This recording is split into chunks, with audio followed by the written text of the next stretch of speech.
Hey everybody, welcome to the Jim Masters Show, Entertainment Lifestyle Celebrity Talk Show series. Good to have you with us. My next guest on our series is a legend in the entertainment and television and film business. We are so excited and honored and privileged to welcome Maxwell Gail Jr. Max Gail joining us here. You, of course, know him from so many iconic roles on television and in the movies and on stage as well. He is an Emmy-winning actor, and for good reason. He has earned everything, all the accolades, all the awards. He's a sweetheart of a guy. He's very community minded too. He's very, very active in his community and in the passions and things he believes in. He's going to join us as my special guest. You know, of course, him from his role, his coveted and beloved role on the 1970s series Barney Miller. And of course, he was Wojciechowicz and a really beloved character on that series. And you can still see that series, of course, in reruns on the nostalgic networks and so much more. One of the best series of the 1970s. And such a great cast, Hal Linden and Abe Vigoda and Ron Glass and all of the team.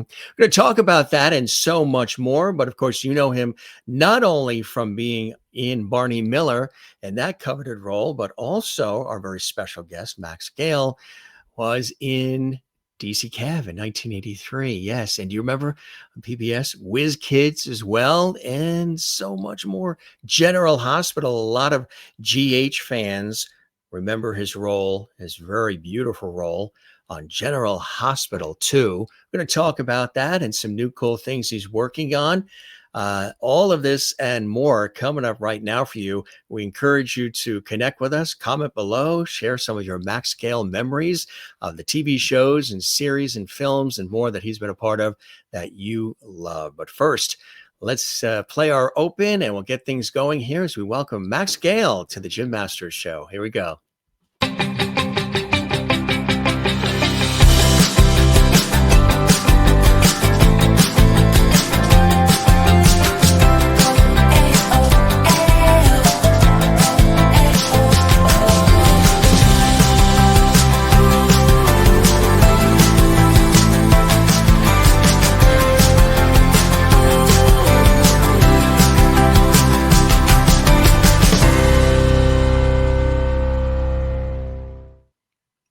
All right, friends, there is a recognizable face on your screen.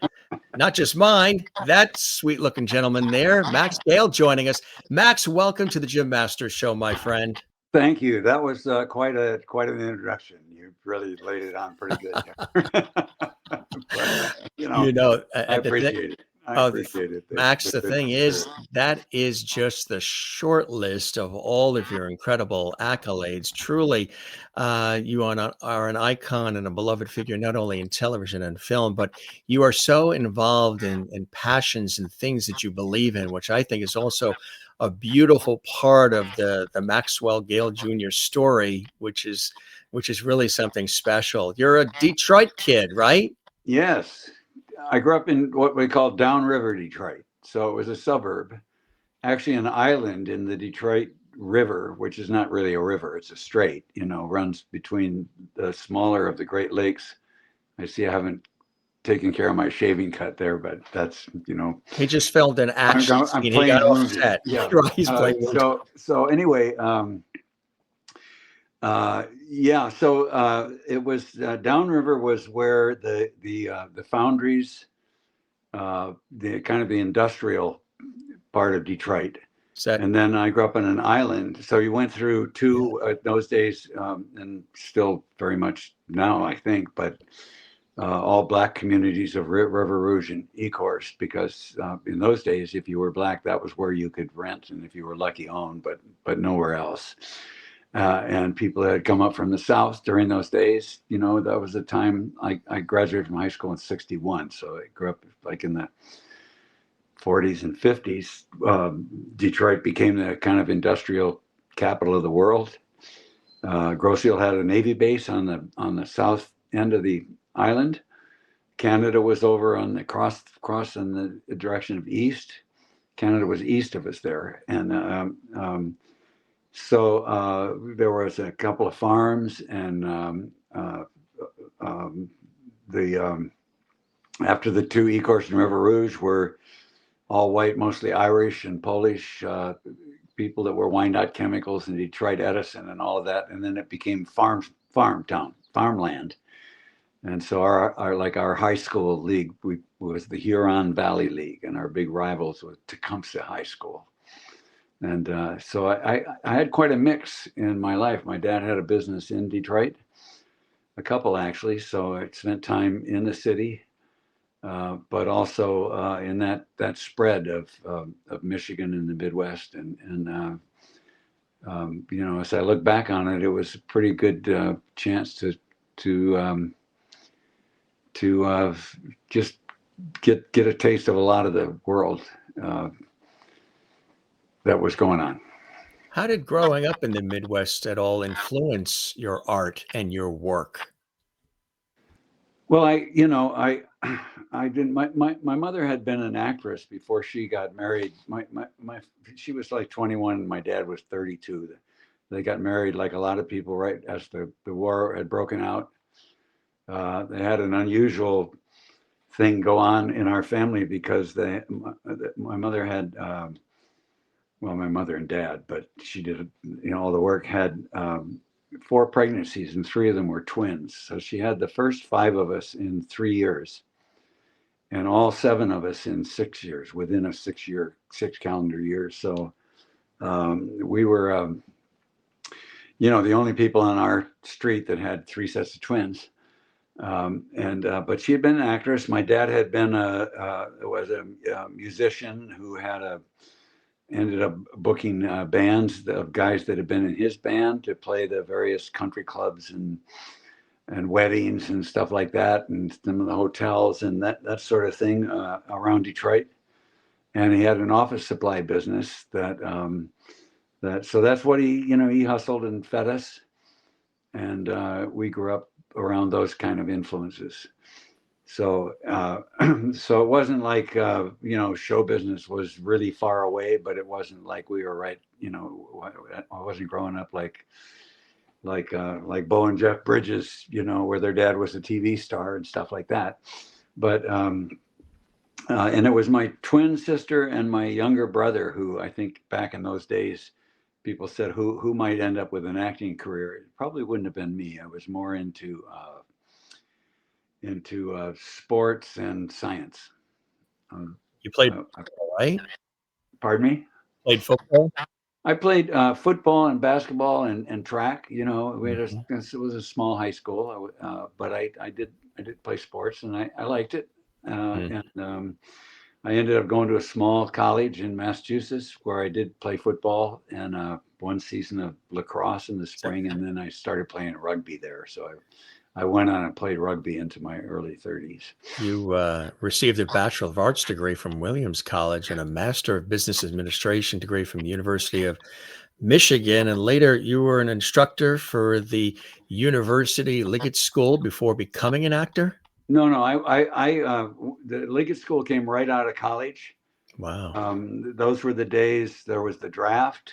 Yeah. You had choices. I had choices. I could have gone to officers candidate school, committing 5 years and ordering people to go kill somebody, and I could have gone in the Foreign Service. They were eager to find economics majors that they could. I probably would have gotten drafted into the CIA or something in those times if I look back on it. But one day someone said, "Oh, there's somebody from your part of the Detroit area over in the wherever the people would come and interview students," and it was a headmaster of a small country day school outside of Detroit. Was looking for somebody to teach 8th grade boys history and English, and maybe be an assistant coach on the football team. And it didn't matter to him that I had no courses in history or education because I had gone to an Eastern college and I played sports. And that's what the fathers were hoping for their young boys that they were sending to this school, that seemed to be a successful route. So anyway, I got that job and I did that for 2 years there. then I had just felt like I didn't want to do it another year, and I called out to Ann Arbor, and the only school that was still accepting applications was the business school. And since I ended up being an economics major at a liberal arts college, so that meant I took a couple more economics courses than other courses, but it was definitely a wide range of studies. So I went out and I did that, and that was a way, being a privileged white person, educated, and not growing up in a household where you just weren't a man if you didn't join the service. And so that's the way I made it to 26 without being drafted and going to Vietnam. So I'm a veteran of the era, which influenced us all, but I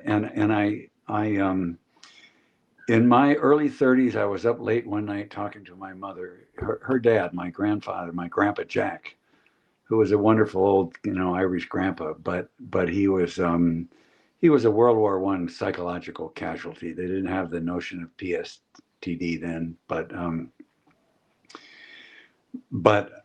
PTSD, but he had some really awful experiences that made him quite a drinker and all in his earlier days. And so my mother had really planted in my brothers and my brains, don't go to war.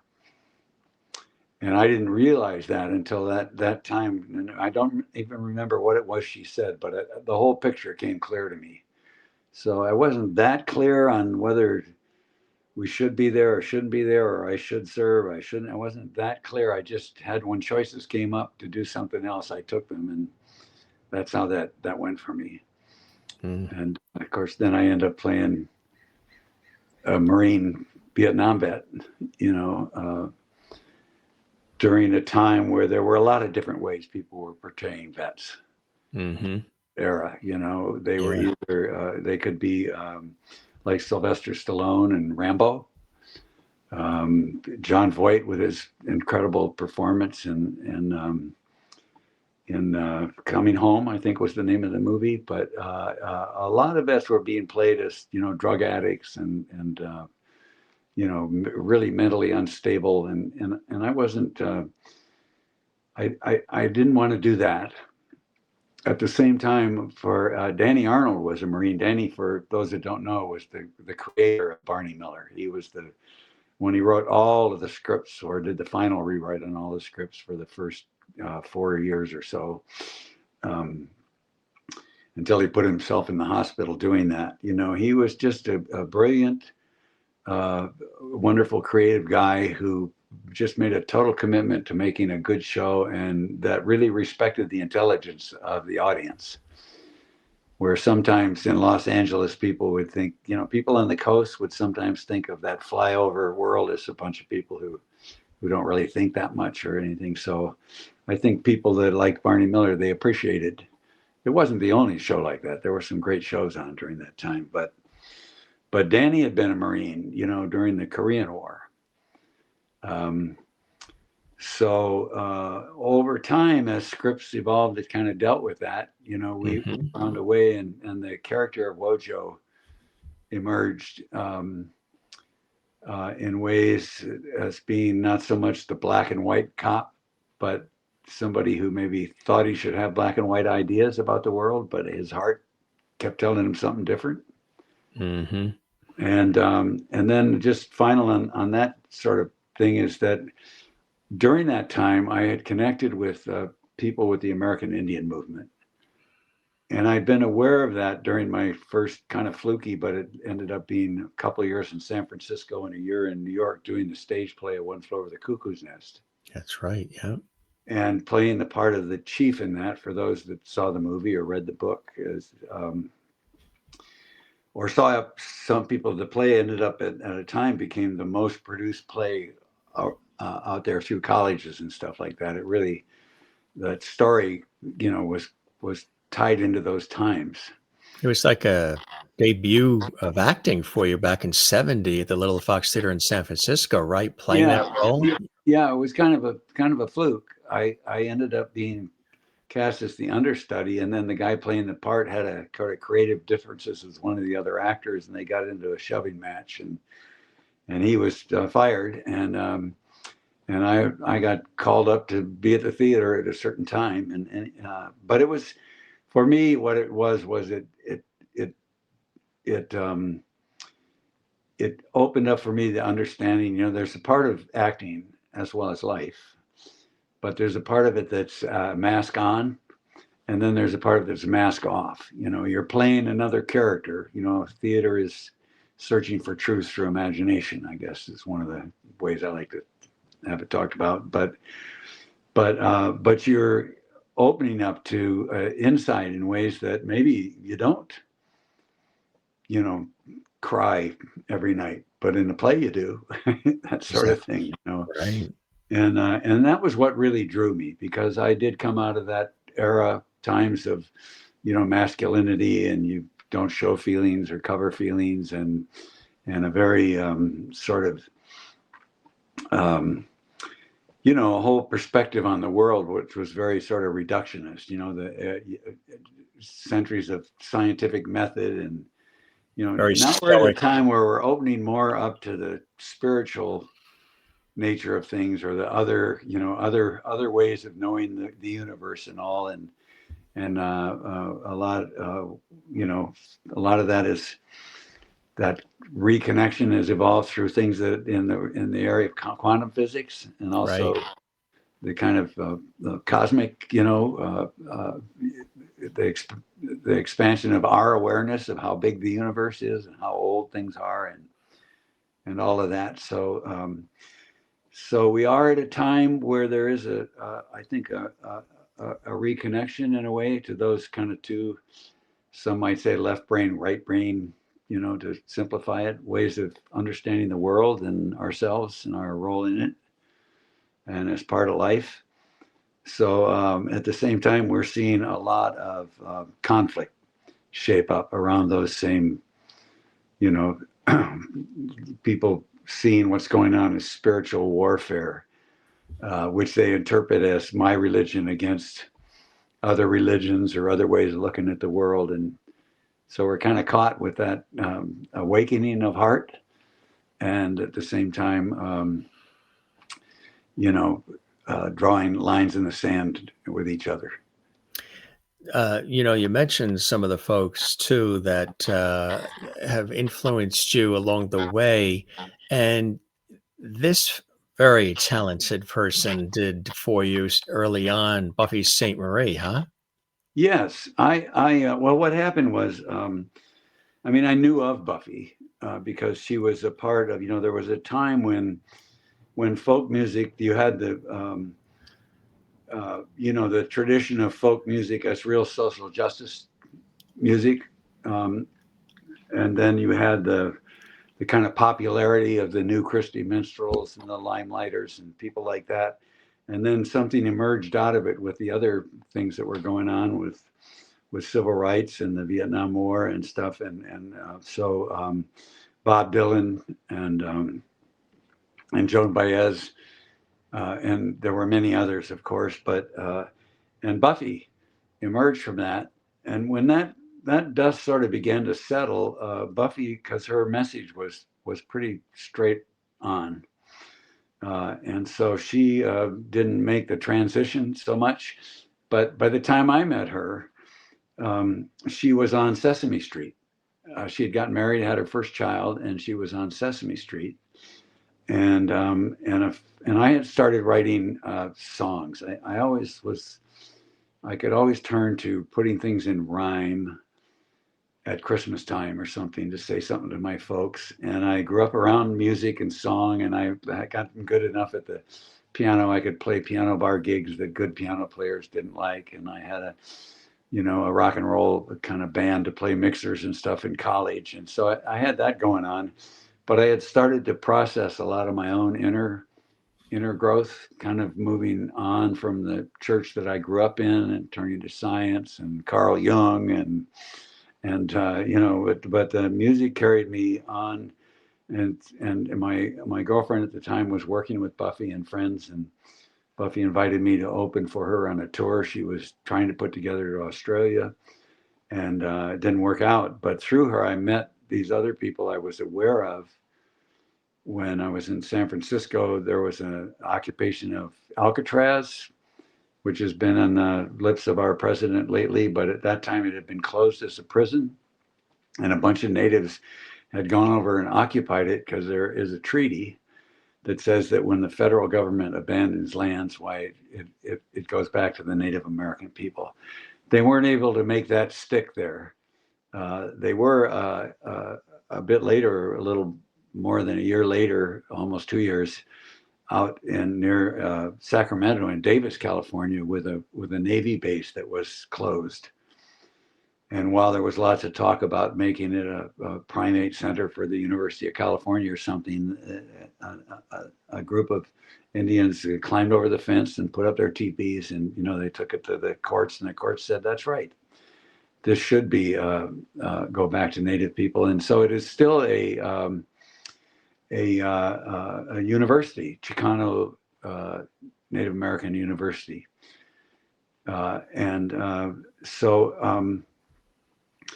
So anyway, through Buffy, I met people that I was aware of because I'd been following that sort of thing, for me, my shorthand is that it kept me from doing a John Belushi. Mm-hmm. Because I knew John. He was doing a play called Lemmings. He and Chevy Chase and some other people were doing a play called Lemmings in New York, right down the street from where I was doing Cuckoo's Nest. And I'd seen the play, and a lot of the stuff they brought to early Saturday Night Live was developed. It was a kind of a spoof of Woodstock. And the pattern can be that people get success and they start making money, and there certainly was a lot of drugs in those times, and there's always been a sort of a confusion or whatever of drugs and creativity. And so sometimes people, now they got enough money to buy drugs for themselves and all their friends. And who's going to tell them that they have their head up in a dark place because, they're doing well. But for me, connecting with the Native Americans, both the kind of social justice part of it and the economic part of it, of understanding of how to deal with our resources and how to share them and use them in a way on the earth that kind of transcended that communist capitalist duality that we're still sort of stuck in, although now it's communist socialist. But all coming out of the Industrial Revolution created a whole bunch of new circumstances, and say, well, the old ways, the old feudal ways, or the old tribal ways, those different ways that people dealt with, we're part of this life here, and there is this there's plenty here to eat and all, but how do we share it, and how do we use it, and how do we pass it on to future generations? And I found a really profound understandings there. And also in terms of spirituality, I found an understanding of things that gave me an understanding of the Christianity I'd grown up in, but not complicated by those dualities, Catholic, Protestant, or, Baptist or Episcopal, or Christian or Jewish, or all these kind of ways that the institutions had developed and then been a part of people fighting and killing each other within and amongst those various religious institutions.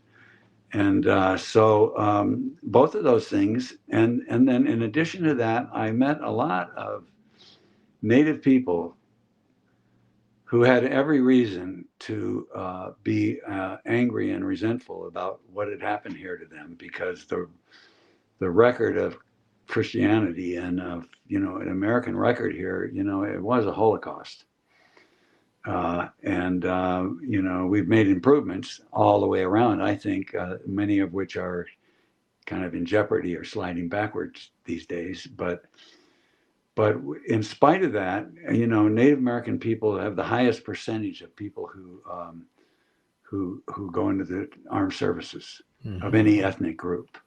And I met people who had a real clear understanding of what the history had been, and at the same time they'd served their country, honorably, and they would bring the flags out at at the powwows and stuff. That became a way that I found to bring that part of being a vet with Wojciechowicz. That a lot of people, they saw a lot of wrong in the world, but they saw a lot of right too, and they tried to go with that within themselves and to be that way. I think these days, all of us who see something beyond making the other side evil, and all of those that can hold enough in our hearts because we know enough other good people, to carry us through this time of such division. That's where my hopes lie, and I'm glad to be here and have a chance to talk about it. I'm talking way more than I expected to. Are we okay? Yeah, it's fantastic. We're loving it, Max. These are things I definitely wanted to get out. These are things you're passionate about. Yeah.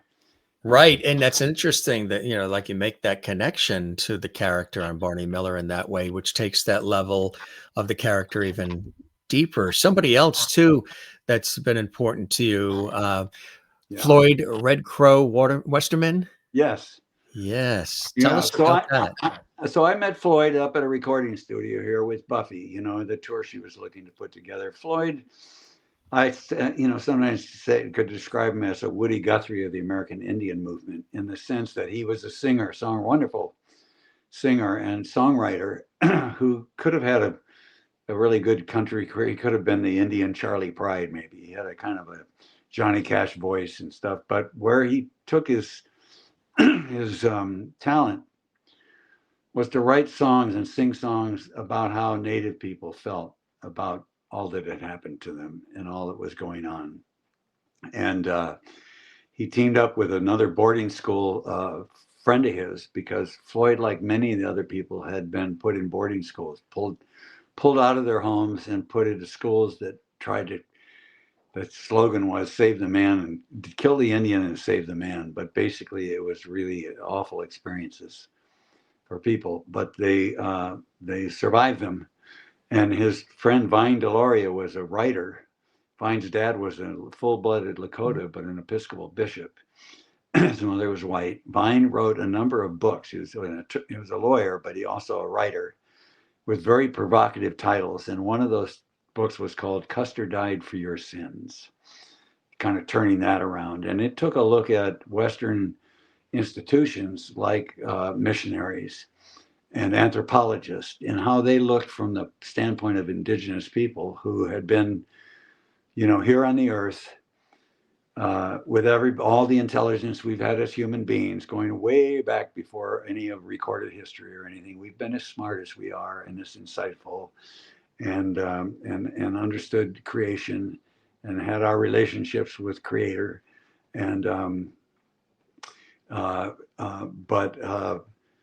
so when the missionary experience from a Native point of view is not always a happy one, and same with anthropologists. You can't really respect a culture if you're standing back and studying it, and having to put your studies into the context of a way of looking at them that goes back to a view where they're really inferior human beings, or not quite mature, or whatever these different ways we had of looking at something that now I think that's shifting greatly, as we as human beings have come to understand each other better. There are still all those forces in history of colonialism, which was really kind of a way to, colonial comes from the same word as colon. It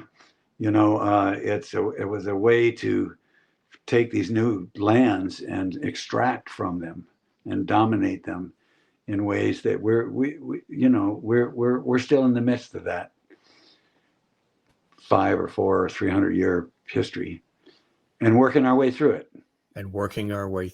Absolutely. Have you always been curious and always trying to figure out, what's it all about, Alfie? Has that been something that, pretty much Max has always been, or has that progressed with time? Well, I mean, I have always, and I was just as much into my bow and arrow and going out in the woods and playing Indian as I was into also trying to be like Lash LaRue or Tex Ritter. I remember I used to try to figure out, because Tex Ritter would get in a fight and then he'd bend down and pick up his hat and he'd throw his hair back and it would all flop back neat, and then he'd put his hat on. I'd try to get my hair to do that. Those things. So yes, I've always been, curious to find out, and often looking for more specific or seeming like right answers. That drew me into science in a lot of ways, particularly physics and stuff. But I had a research job with a Ford Motor Company one summer, and I knew that I wasn't into that part of it. I didn't really like the labs. I love the chemistry and how the molecules work and the chart and all of that and how that works. And I'm still very, very interested, and I try to keep up with conversations that are going on in the world. And I've been very influenced by quantum physicists like David Bohm and others. But I do understand now that it's where they all come together is that there's more mystery than there is certainty. That is so well said, Max. It really is so true. The singing and the musicianship, which is fantastic. Was that a pursuit for you before the acting came along? Is that something you thought you would be pursuing? Well, it's what I was doing. I never felt confident as a singer, and my sister and brother were so much better than but I could sing okay. I love to get people singing, so I play those gigs where it was about people singing, or the guys that came in and wanted to drink and become Frank Sinatra, and I was happy to comp for them, as they say. So that's what I was doing when I kind of stumbled into the Cuckoo's Nest job. At the time I was playing the piano bar from 5 to 9 at the Hyatt House down by the airport in San Francisco. And I had just taken the law boards. I thought, well, maybe I'll go to law school. I didn't see any kind of work on paper. I could have gone to work for IBM or something, but none of it seemed to work for me. And even when I tried, they kind of, I think, sussed out that I wasn't going to fit in there. But I got replaced at the piano bar gig by a guy they brought up from down in the marina in LA. And he had a bunch of those Renaissance shirts, and he had a suntan, and he played guitar and sat on a stool and played more contemporary songs. And he was part of their effort to bring them up. I was playing songs like I Gotta Be Me, and I did it my way for IBM salesmen at the end of their day. They'd come back, and if they came over and sat by the piano bar with me, that's what they'd ask for. And there were a couple of gals that became friends of mine, but they were basically hookers who worked that time period, because there were some guys who were on the road or what, that's what it was. And then Cuckoo's Nest was this whole other thing. At the time, there was an occupation going on at Alcatraz. So, it was a shifting time for me. And then in time, when I had been in New York doing Cuckoo's Nest, and I came back and I was getting parts, or at least readings for parts of the bad guy actor, the young bad guy actor in the kind of cop shows that were on then. And my agents were kind of, you'll do this until you get a part in a cop pilot, because of just my physicality and stuff. But I started running long distances on the beach. And I started processing my own growth, and it started coming out in rhyme. And then I would go and put it to some kind of mashup of the different musics I had within my fingers, and that was going on for me and opening me up creatively in a way. But then I started to get more parts, and one of them was Barney Miller. So I did the pilot for Barney Miller with the idea that I'll take the pilot money. I'm going to go up to Big Sur, where I knew there was a place I could rent. It was the sort of the basement room. It looked out under the main deck, down through the oaks, out to the ocean. And there was nothing in that whole big space, but a futon and an upright piano. I thought that's where I'm going to go, and I'm just going to keep processing my own growth and exploration. But the show got picked up, and I ended up doing the first half season, and that was a lot of fun. And so I did the first full season, still kind of thinking it's temporary, but it was during that time that I connected with Buffy, and also that I was just finding, wow, this is a wonderful experience. They were starting to write. Danny was very good at writing for actors, so the character would be part of him and part of that character. And he created characters for the people, or found ways of adjusting to what was in them.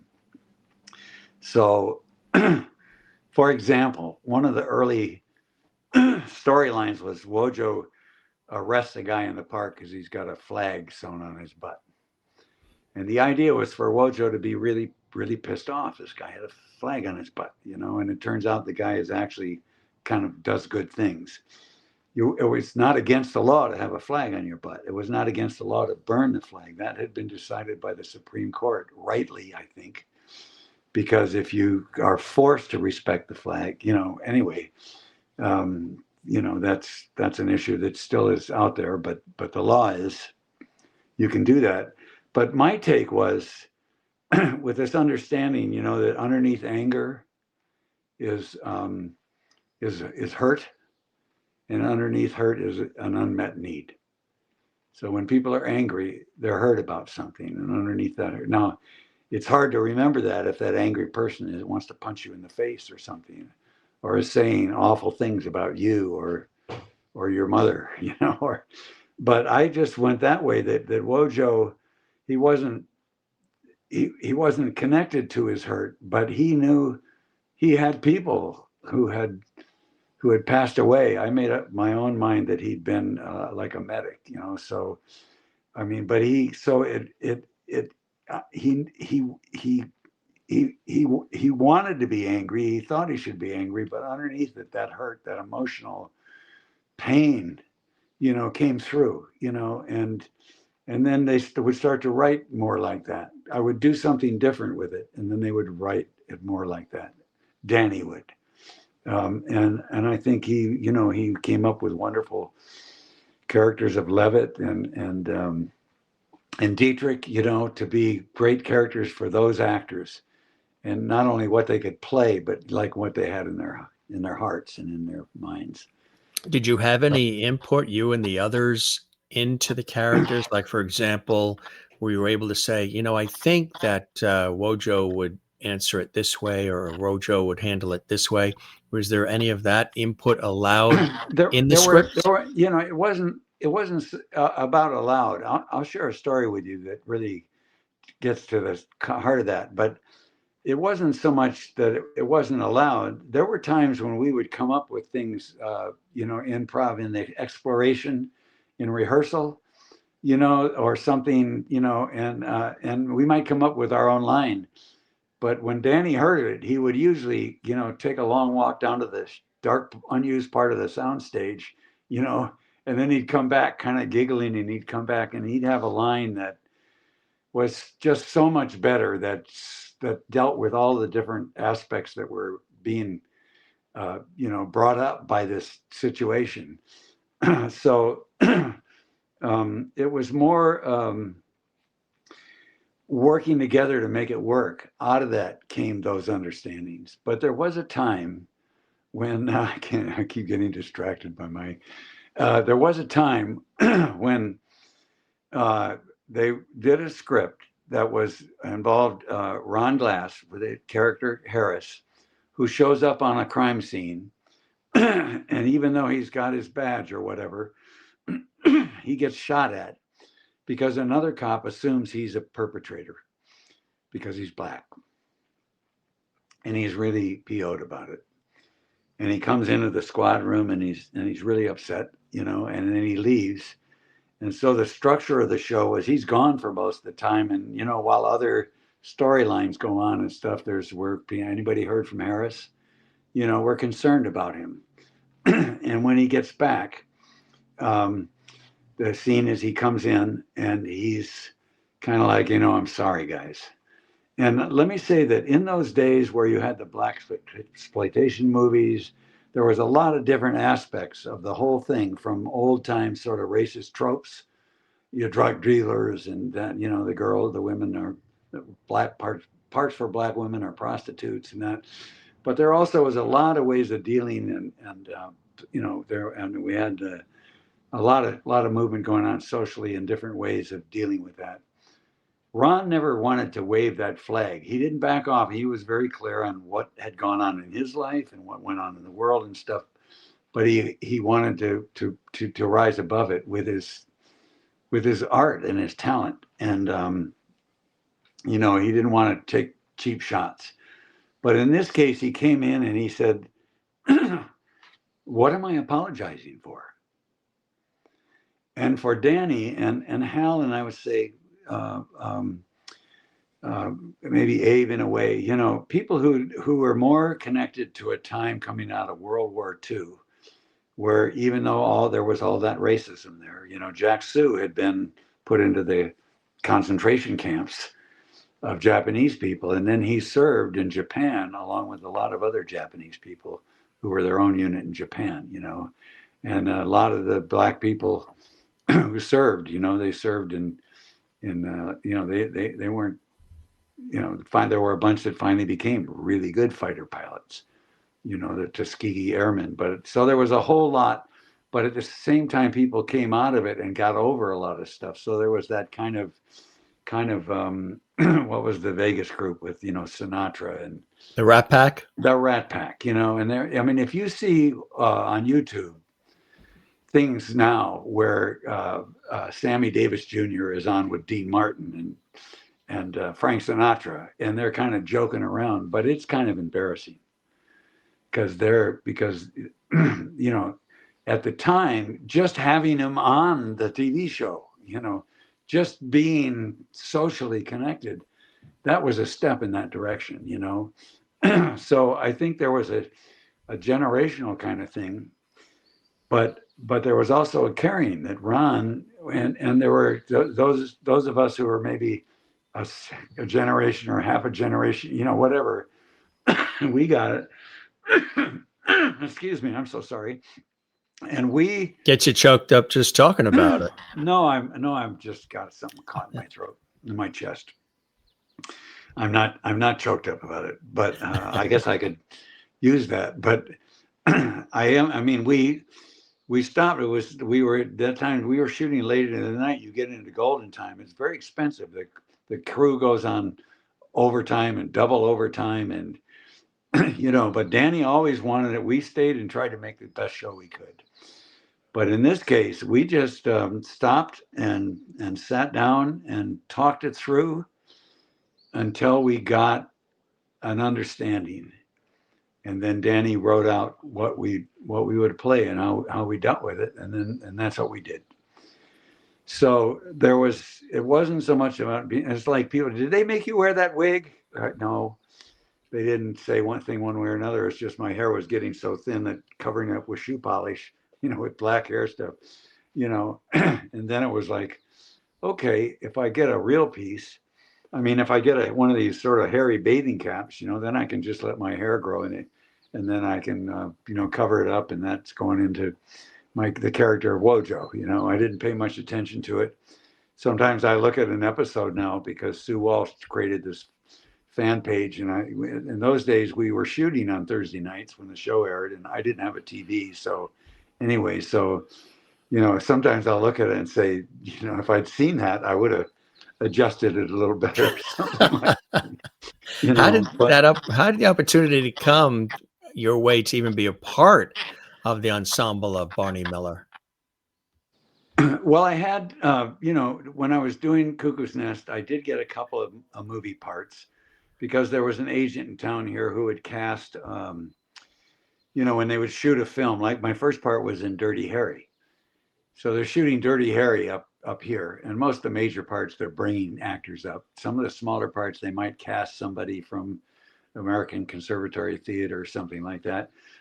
They decided that since they were going to go from one location to the other, and Dirty Harry was going to go through this tunnel, what if he got accosted by three hoods, and then he'd have another excuse to bring out his big, long, dirty, hairy gun, and that would be something they could do. So they asked the agent, "Can you send us 3 actors?" And she picked me to be one of them because she had become kind of a supporter of mine, and so it was the 3 of us, and their Dirty Harry comes up, and they gave me the line, "What's in the bag, man?" And he pulls out his gun, and we take off running or something like that.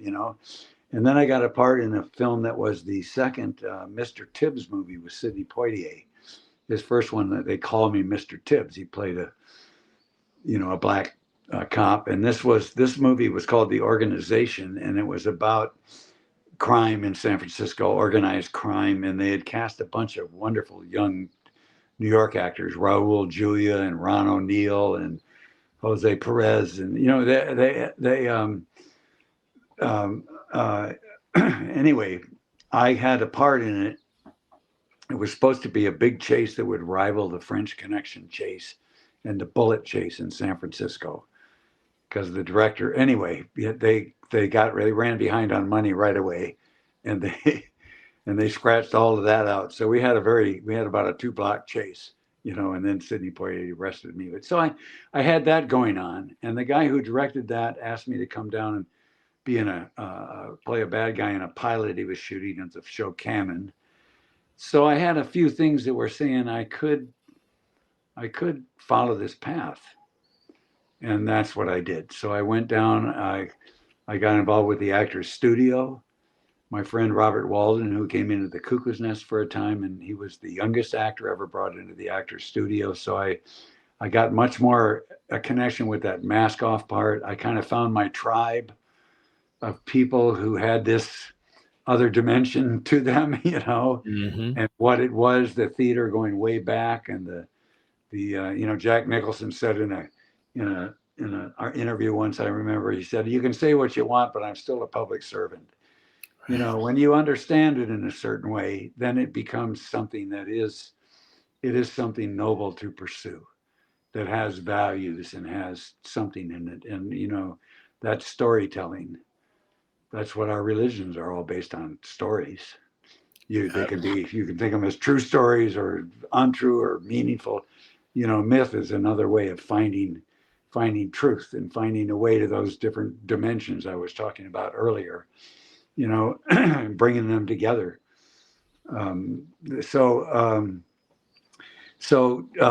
It all kind of happened by drift and design. The opportunities, I'd float along, and still, I don't think so much of that I had a career or have had a career. I think of it as a careen. That's a good way to look at it. And after Barney Miller, during that time, now you're doing a show when there are 3 networks and PBS, and if you're in one of the network shows, well, they want to cast you in their movies of the week and their mini series that they were doing at the time. So you get offered parts, and some smaller movie parts. And I did some plays. I did a play on Jack Kerouac. I did a play early on, when I was just making it to New York, and I'd met this guy, Jerome Ragney. He was one of the authors or writers of Hair. If you remember Hair, it was like the big kind of the age musical. We just had Ted Lange on, who was in that too. Yeah. Yeah. Oh, I didn't know he was, but and Pepe Castro. Yeah. Yes. And he said he had seen Cuckoo's Nest in San Francisco, and he asked me to come in and read for this play he was involved in producing. That was a Tennessee Williams play called Small Craft Warnings, which I eventually did a production of there, but in L.A. But in New York, I was reading for the director and for Tennessee Williams, and I remember they got in an argument about it. Because Tennessee was saying, "Oh, he breaks my heart." He was saying, "But Tennessee, all the characters can't break your heart. Some of them." So I didn't. So I did some plays, and I did a couple of, smaller movie parts. And, I was working, but I also, since meeting Buffy, you brought up Buffy, and through Buffy and connecting with the Native American movement, that was opening to me. I was at my first sweat lodge, and I had a Sundance ceremony. This is ceremonies. 1977, we passed the Native American Freedom of Religion Act, making it legal for Native American people to do their ceremonies. 1977. Before that, they had to do them on the sly. Right. And it connected me to an understanding of not just the Christianity that I grew up with or the other that I had explored in a way, but a deeper understanding of spiritual connection and connection to each other and to life. It helped me understand all of that, and to to things that were going on that were really important. I found, now you're in a TV show, so you get invited to be at the March of Dimes and, all these telethons and various things and local talk shows, but it's all about you, and if you try to bring in some of these other issues, it's about you, the wonderful big actor, helping out the poor downtrodden Indians. It was, so there were a lot of things going on for me in that time that I was looking to, I'm just one person, so I was looking to integrate and have them be meaningful. But it certainly kept me like out of LA at a time when there was a lot of cocaine being done, and so I had a time. I think it was even after or toward the end of the show. I'd have to check the dates. I don't fully remember, but I got a call from somebody that I knew because my brother once dated her. She was an executive over at CBS. I've never told this story publicly,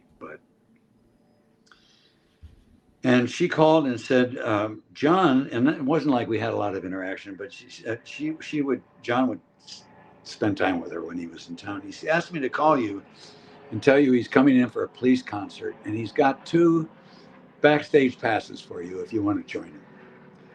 And and I said, wow, that would be great. But at that time, I had my friend Jake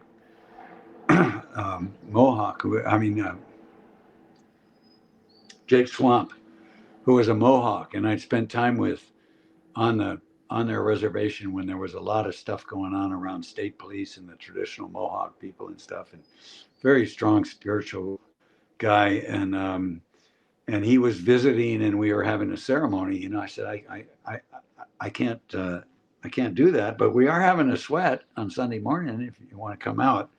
Not really thinking he would, but I would just put that information out to him. For those that don't know, the sweat lodge is seen in that Lakota way as the oldest ceremony, and it's kind of like the sauna, which if you go to Sweden or places where the sauna's been there a long time, it's not like an occasion for maybe a kind of sexy interaction. It's got a spiritual, it's got a whole older thing to it, and certainly with the Native American lodge. But anyway, she called me back on Saturday and said he's sorry, he's going to miss you. He said to tell you he can't do anything that healthy right now. And we laughed because that's John. And then Sunday went by, and Monday morning I got a call from her sobbing, can you come over, pick me up at CBS? And I said, yeah, I can. What's going on? She said, they just found John. So, I think all of that involvement, it just helped me keep a balance between where I might have been, tempted to go as young and single and having money and getting lots of, attaboys and so on and so forth. Right. And I did. I mean, I think they, partly when we were shooting on the Mohawk Reservation when this thing happened, we got a camera crew they knew up down in New York. It turned out to be all women camera crew came up to film and help actually to kind of temper down some of the confrontation that was going on, because I was also able to get in and talk with the police and stuff. But why did I bring that up?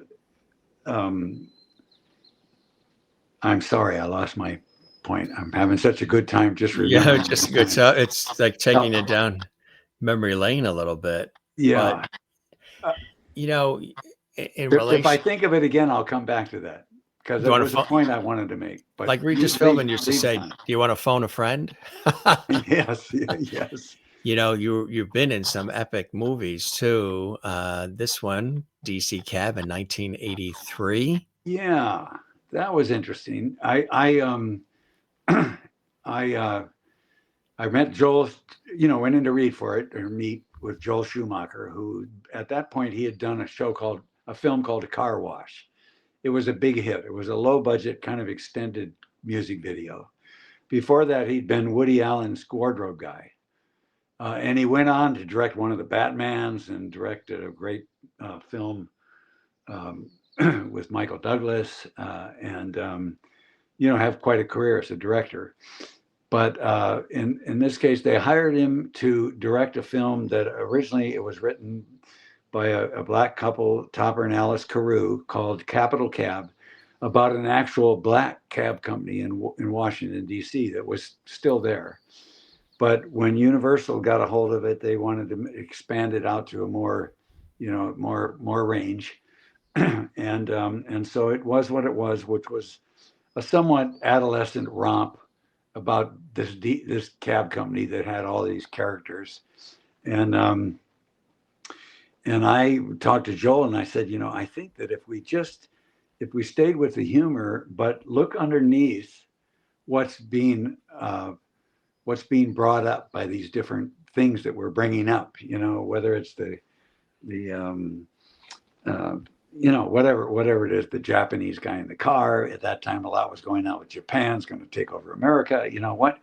If we got more into the kind of Barney Miller level of working with what is there and finding the humor of it, but not just the sort of superficial humor. And he said, yeah, absolutely. And but in the end, it really was more about keeping the romp going. Mm-hmm. And I was already friends with Gary Busey. I had met Gary through Raul Julia, a wonderful stage actor who died way too soon. Did some wonderful film work too, and just a beautiful guy. And he'd done a film called The Great Gumball Rally with Gary. So I met Gary through Raul, so I knew him. And Gary's actually a brilliant guy. He took a hard knock on a motorcycle accident. And he's out there and he has his own, we've all got our demons and all. But anyway, at that time, my job became getting Gary to work because we both lived in Malibu. And he had a lot of conflict about being in this film. And I had my own, but it was like, it was happening. And so my job was to make sure we got there. So I don't think we ever got to the levels that would have, I thought, gee, there could be a DC Cab 2 and 3 and 4, it was more of when I do things, particularly these autograph shows or whatever, there'll always be guys that's their connection to me. And I always say, yeah, because you were like 11 or 12 or yeah. Maybe 13. You saw that stripper out there with no top on out on the sidewalk, and they all go, yeah, they remember that. Bill Maher was in that, I remember I was trying to get Bill to be more political. Bill was, I think, rightly so at the time. He was a comedian who'd gotten a role in a film, who was a guy who was he was a keyboard player, but sort of a Marxist. But he wouldn't want to, it was kind of this generic sort of lefty. It wasn't what they were looking at in the film in a way other than kind of stereotypes. Mr. T, of course, was in it. We all had equal billing, but because Mr. T sort of blew up because he was coming out in Rocky, and he had, all these things. So the posters, we were all across the bottom with equal billing. I think maybe in alphabetical order or something, the way they do that, But the poster was Mr. T with a cab door pulled off, and it's, Um, anyway, those are my memories of that. And also, now my wife at the time was very pregnant. We had our daughter India shortly after that, and Willie was black, and she'd grown up in Texas, in rural Texas, until she was about 11 or so, and then into the ghetto, the black part of Houston. And then she had met her first husband. He came through on the Freedom Rides, black journalism student at UCLA, and they fell in love, and she ended up being there. And my oldest bonus daughter, Mia, her dad, Robert Farrell, who was a councilman from South Central for like 7 terms and stuff, a wonderful guy. But anyway, he and Willie had split, and Willie had married a friend of mine who died of cancer. And I would check in on her every once in a while. And one night I was leaving, and it was a different vibe. And then we became, lovers. And she said, I decided how I want to move on. I want to have a baby. I want to have your baby. She was a very straightforward person. And so don't come around me if that's not what you want. But anyway, that's how that happened. And she was really down on Mr. T. She says, the man, he's a donkey. She didn't have all this. There was a certain amount of cover up in that persona that he put out, to make his way out of something. I said, well, you have to understand, he's from the ghetto. I'm from the ghetto, and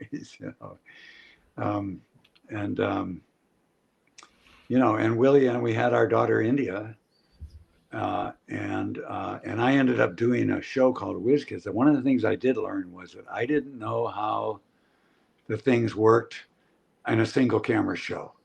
I knew in a multi-camera, when you rehearse, when to get ready, when to be ready to really play a scene if it's emotional, when to work on the last minute things you'd like to see happen, or it's a whole different energy and pace and stuff. And so I took on this part in Whiz Kids because they would also let me direct a few.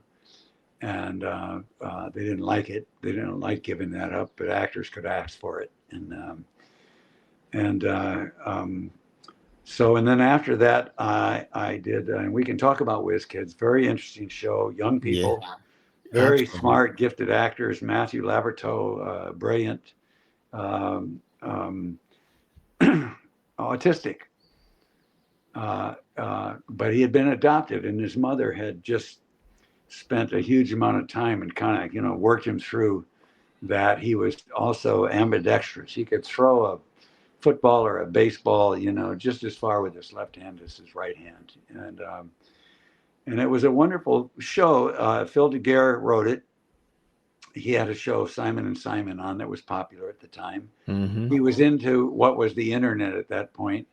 There was the World Wide Web, but it was still very cumbersome. The browser was still a student project, and right. But Phil DeGuerre was also a deadhead, and a really serious deadhead. And he had gotten the job of producing the next iteration of the Twilight Zone. Mm. And he wanted to get the Dead to do the music for it. But he couldn't get through because they had this kind of veil up, or this curtain or whatever, that people who were that way, they let people tape their shows and follow them around, and they had a great sense of community. But the people that were, they just, it was too much for them to deal with that energetically, so it was very hard for people to get through that. But Phil knew, because it was happening. I was recording a bunch of songs with a wonderful, not with us anymore, keyboard player named Merle Saunders. And Merle had played with everybody from Miles to Boss Skaggs to, he was a really much beloved keyboardist, B3 player and all, who had been playing a lot with Jerry Garcia, because Jerry loved to play with him, and they had a great relationship. Mm-hmm. He didn't really want to join. They would love to have him join as other keyboard players did, but he didn't want to do that. He was doing his own thing, you know. But and so so Phil DeGuerre said yes to all my ideas, which are kind of similar to what I was saying. You know, I said, you know, what if instead of this character, there was a reporter in the pilot that they had done, but he was in his 20s, and the networks had said, we want it to be somebody like in their early 40s, so we can draw in that demographic. But it was just kind of a reporter for the little small valley newspaper. I said, what if Ken Kesey, if I'd been smarter at the time, I said, what if he's a deadhead? But I didn't know that much about deadheads yet. You know, I didn't get all of that. You know, I hadn't, I met Jerry through Merle and stuff. But I said, what if Ken Kesey decided that it was time to get involved again? And he decided to leave Oregon and come on, you know, so that we could get some 60s sensibilities with the 80s. It was all set in the E.T. neighborhoods over there where they shot, and they had the hills and the curved sidewalks and all of that, you know. And he said yes to all of my ideas because he just wanted me to do it because he knew that I would be his connection, which I was. And Merle's son, Tony Saunders, is a great bass player and has had a bunch of #1 and top 5 albums in the smooth jazz area under Romancing the Bass. So if you like smooth jazz, check that out. But he still gets, you know, royalties for those Twilight Zone shows that they did the music for. But after, you know, it was more with Phil. It was more about the fights he was having with executives of other shows on the Universal lot about who was going to get their way, and they were going to get that screening room, and the other guy would have to book it another time. And then on the set, the line producer, this was Universal Studios. We were always a little off somewhere else, our own little production, you know. On the studio lot, you have a lot of craftspeople. They want to get on a show and know they're going to work every week, you know. So the line producer, the way he made everybody like really, you know, put their nose to the grindstone was he would fire someone every week. And this was very tough on the kids because they would just bond with the guy who did craft services or something like that. You know, I'd come in and say, they fired Joe.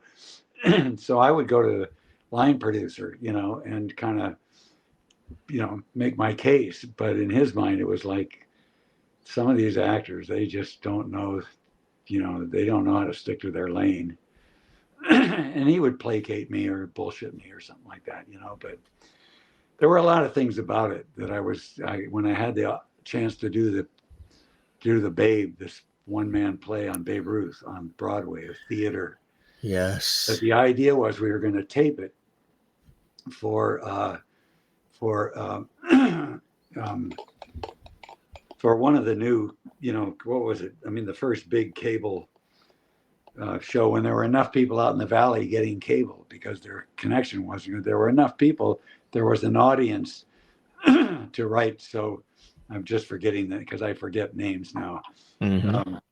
But you know, it was the first big cable show to show and make movies. HBO? HBO, thank you very much. Yeah, and, sure. And it'd either be that or Showtime, right? Yeah, that came not long after because there was a market for it, and then that got people buying into cable, and then Jane Fonda and pornography got people to start buying these cassette recorders, you know, and that got people you know, so the tech now it's going with AI, you know, but all of that kind of leapfrogging of technology and storytelling. And so I was really very drawn to doing the play, and we rehearsed in LA and then went to New York and did the last 2 weeks of rehearsal in the theater that they got. It was a Broadway theater. These producers did not know why it was that not many people did videos of Broadway shows because there are a bunch of union rules. They'd have to pay the backstage crew and the stage director, you know, 3 weeks pay for each shooting day, and you know there were a lot of reasons why that didn't get done. but they didn't know about that. And so we rehearsed, we did our dress rehearsal for the sports writers. And they were our best audience by far, because with the one-man plays like Mark Twain or, any of the one-person plays, the audience becomes actors in the play, because you're talking to them and they're responding like you are really, you're talking directly. So they're not just that willing suspension of disbelief. I believe what's in front of me is going on and I'll believe in it. But you're actually responding. Yeah, that's Mark Twain. And he said something funny and I'm laughing, So it was a kind of a difficult for critics to ever really like that form, and they'd panned a lot of what went on to be successful one character plays. But the sports writers, who weren't supposed to write about it until after the critics saw the opening night, but they were great because they were right into it, and it was really fun, and the whole thing kind of came together. And that night, we went out to dinner, and then Willie wasn't feeling well, so she went back. My mother was in town helping, because our daughter, who was 8 months old then, India was 8 months old, and I got back and she was writhing on the bed and stuff, and I got her to the hospital, and they thought she had infected ovaries, and a couple of days later they went in for surgery to open up the kid, because they couldn't get the temperature her fever to go down. And I found out she had a tumor that had caused her appendix to burst. And the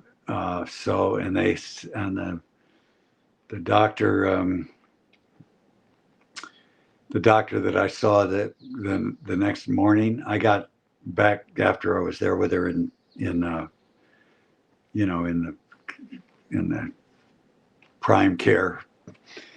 Anyway, he said, well, here's what's happened, and from what we know and what we see and everything, she's got about 2 years to live.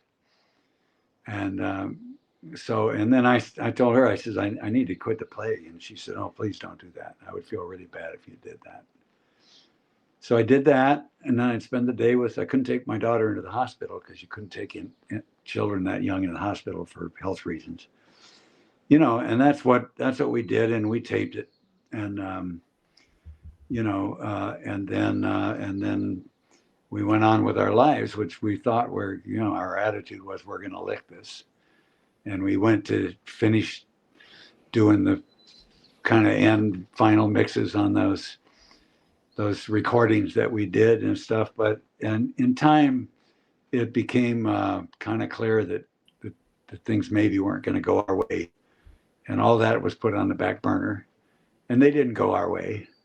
And then so for a time, I kind of had to beg off of some shows that were kind of offered to me, because it was like, well, they're going to have they were hour-long shows, so I said, who's going to raise my daughter? A nanny, or so but I didn't realize that, because I had met somebody, and time came where we had a child on the way and had gotten married, and I jumped back into the work. But in those almost 5 years of difference, I had changed and TV had changed, and the show I stepped back in to deal with, it was with Frank Zappa's two oldest kids, Moon and Dweezil. I think they had a wonderful idea of something that was kind of inspired by their iconoclastic, not normal family. They called it Normal Life, but the whole idea was they weren't really normal. Yeah. I think the network had the idea that Dweezil was another Kirk Cameron who had emerged as the teen star of another show, And for me, it was the second time I found myself with a new wife and a new baby and a new television show. And I was very conflicted about how much energy to put into it, or what, and I didn't have the perspective of I have now what's going on with me, and it was a very different kind of approach to comedy, in a way, as far as the writers, the showrunners. I didn't think they, and I still don't think they really got Moon and Dweezil at all. you know they just thought if we could just get these kind of kids with no experience and no talent to hit their marks, our writing might be funny enough in a kind of a throwback family comedy way. Mm-hmm. That's what it seemed like to me anyway. Yeah. Normal Life on CBS in 1990, and you were Yeah. working with the wonderful Cindy Williams, who I had the opportunity to meet. She was just a sweetheart. What was it like working with Cindy? Well, Cindy didn't do the pilot. There was another actress, and people would know her. She was most known to people because she'd been in a movie. If I work hard, I can find it. But anyway, it was a wonderful movie of a young, beautiful couple. Cindy? No, not Cindy. This is the other actress. The other actress. It turned out that they didn't bring her back after the pilot. I did not know that the reason they didn't bring her back was because she had cancer, and they didn't share that with any of the cast. So I thought that she'd been fired. And they hired Cindy, who was wonderful, and she lived right down the street from me. So we were able to ride in and back, more often than not with her driver. And she had a manager, so we would talk on the phone every night because she'd been part of a show where there was much more of that kind of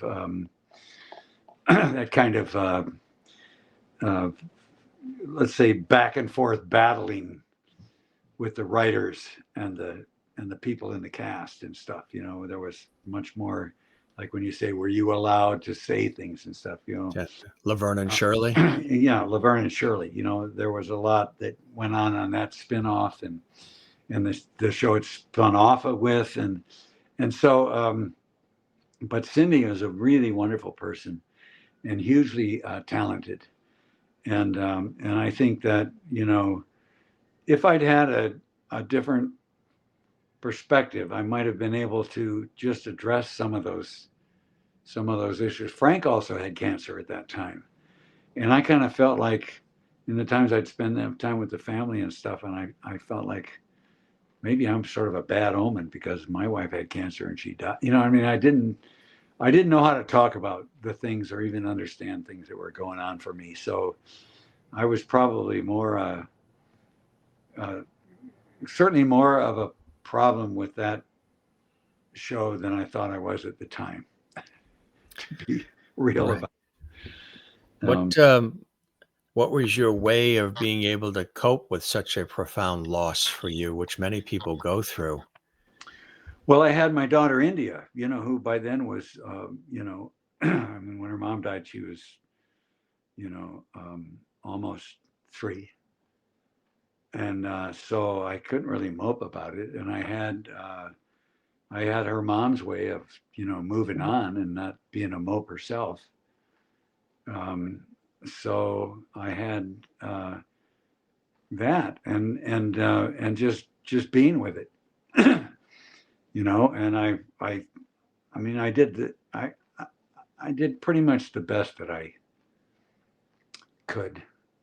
I can look back on it and see things I could have done better, and learning to understand. I was ready to be a dad. I was already 40 something, but I was clueless, as many males are still, about what it is that moms come up with. And maybe since they keep coming up with it, we maybe don't get it unless there's not a mom there. And then it's then you start learning. And I had a lot of support from other moms. India was in preschool with people who sort of, her friends went through that with her in a way. I bonded. There was one of the other parents who'd lost her 11-year-old daughter, got killed crossing Pacific Coast Highway. So she was in mourning, but she had a young, so, and then I had met my second wife, Nan, we've been separated for a long time, and over stuff that it's copacetic,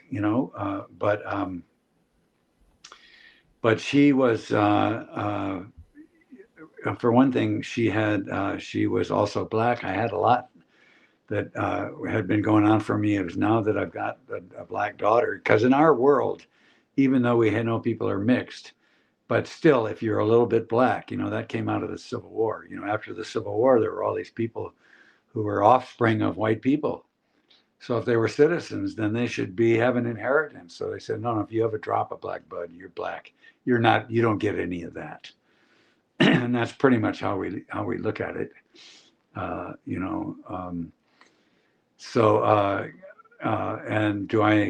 if I'm going to be with another, have another woman, and India's going to have a mom and stuff, they have to be black.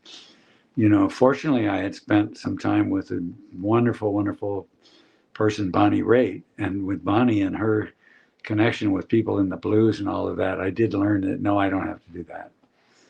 But I also learned that Bonnie had a career to get back on track, and I had a daughter that couldn't be going around on tour.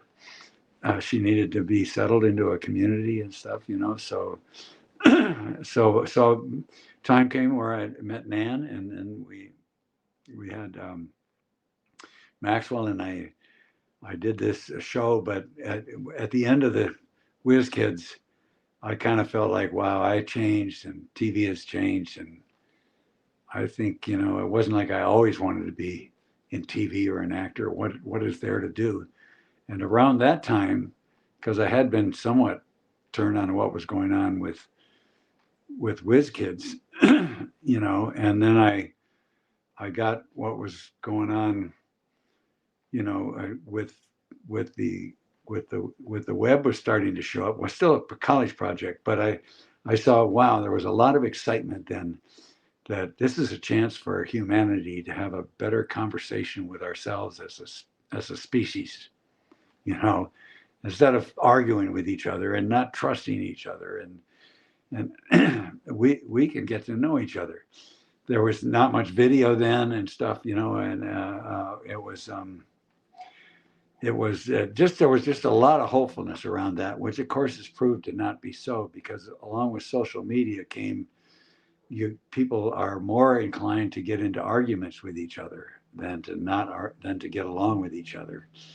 That draws people's interest, and that's what gets the eyeballs. So that you get with Facebook and other social media, if we can get people to want, we'll give it to them for free, and they'll give us all their stuff. It doesn't need Big Brother watching them. People will tell us all about their stuff, but the best thing is we get them arguing with each other, and now they're engaged, so they'll watch the advertisements, and that's the business model that drives it, along with all those people who do want to see us divided because they feel it'll work better for them politically, or are in some mindset where they're just, want to have an enemy that's all wrong so they can be all right. So that's where we are now, I think.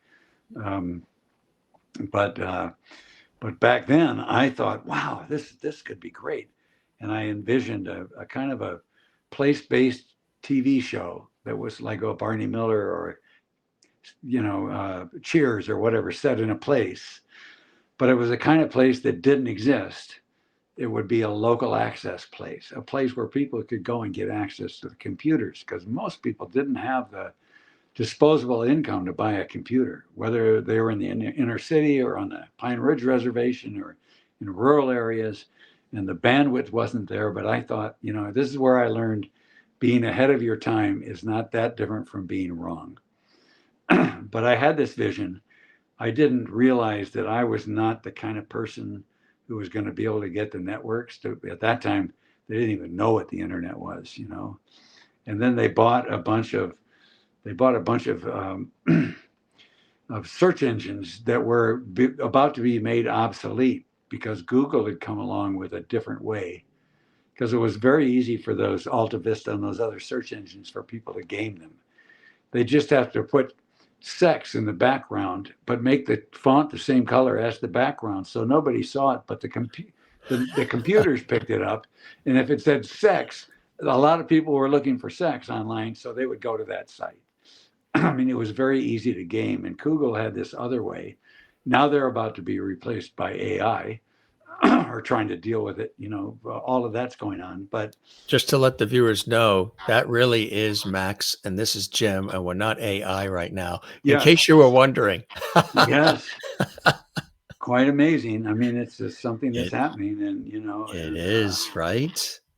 the the the technology in the world keeps changing, and yet there is a similar thing.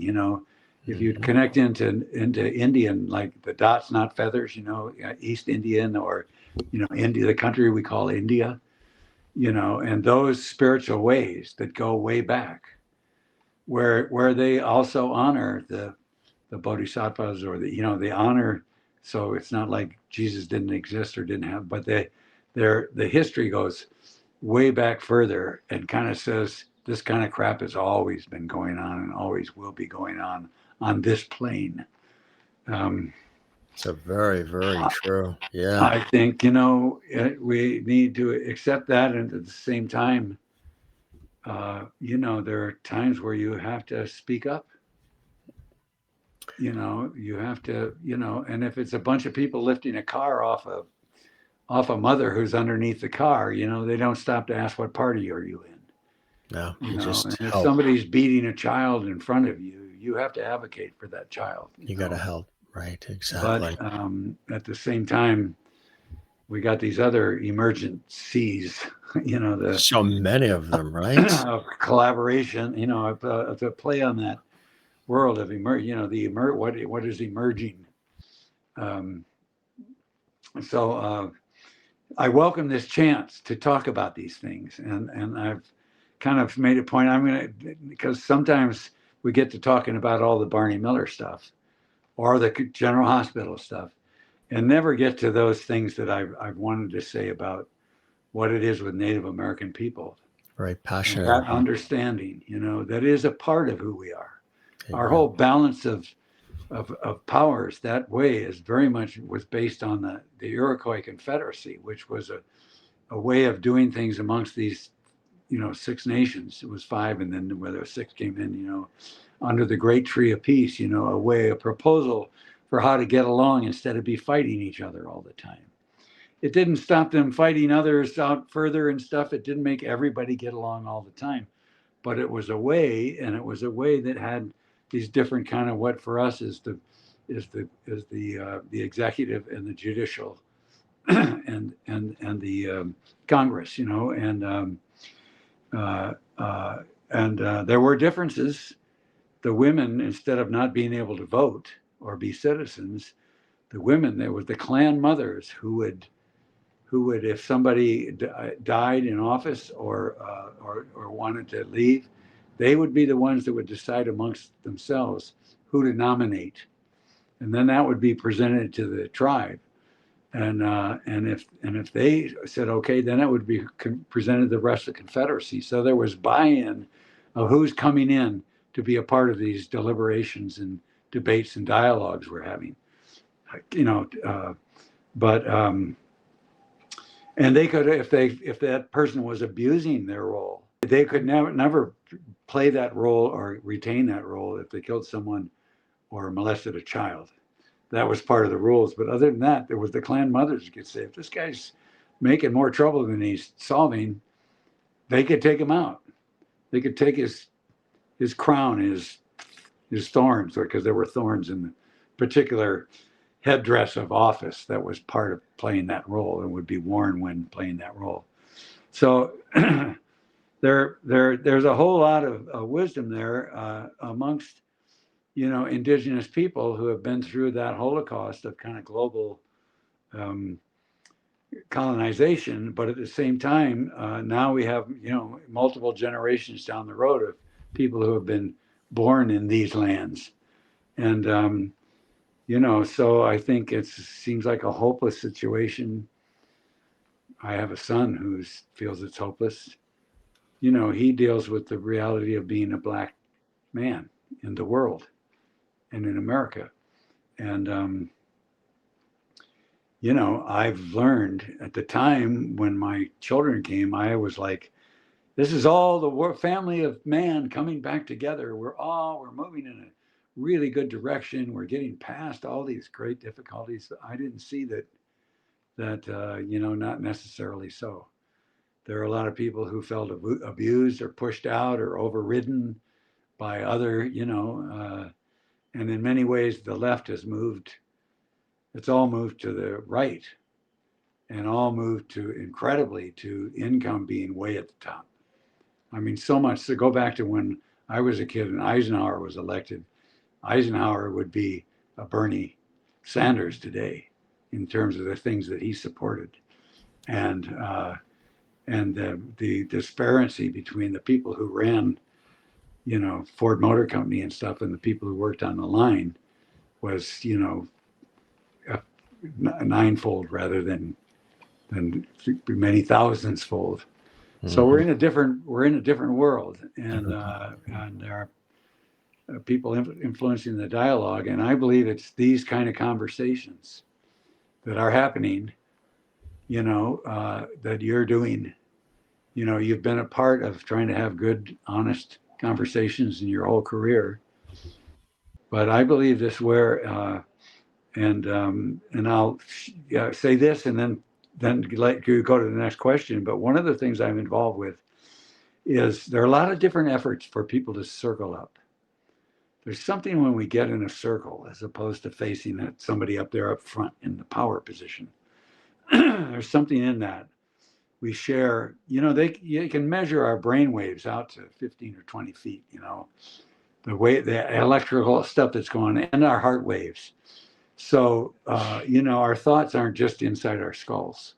You know, they're going on out there at least. Some say our brains are just bringing it in. They're not creating and broadcasting out, they're bringing it in. But certainly when we sit in a circle with people, we're all overlapping in that way, and stuff happens, and we connect with each other in different ways. And there are a lot of efforts to bring people in circle. There are many that have been around. My dad was a Rotary guy. The Rotary, that's the circle. But this group is looking to have people get in circles to talk about locally, but to spread it around, to just share their thoughts on questions around, like, what do you love about America? What breaks your heart about America?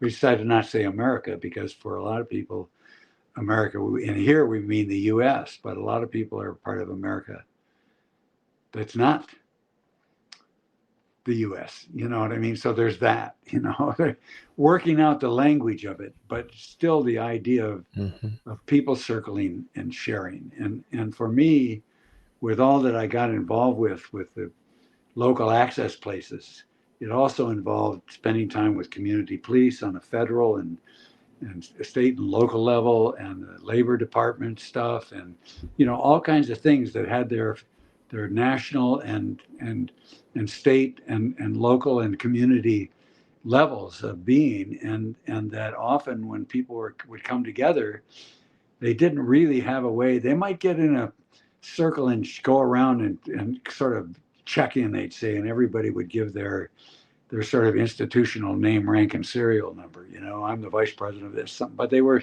still all kind of stuck in their silos of who they represented, and would not share in ways that I saw Native people, both in North America and in Australia with Aboriginal people, sharing, like, who their family was and where they came from, who their people were, sharing their stories. So I would get people at these different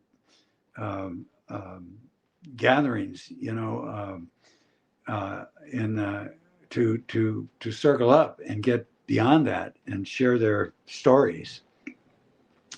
And on the federal level with HUD and National Recreation and Parks Association and the Justice Department, and on local levels, and it evolved into something around wordplay on the word lap. I'd say, well, we're going to run laps.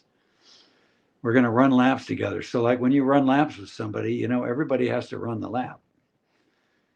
Not one person can run it for everybody. Somebody might take the lead for a while or set the pace, you know, And so those metaphors, and then got to insane. And I'd say, okay, so let's go around the circle. Everybody, well, I say first, just say your name and put in a good word, something you're looking for and you're going to bring yourself.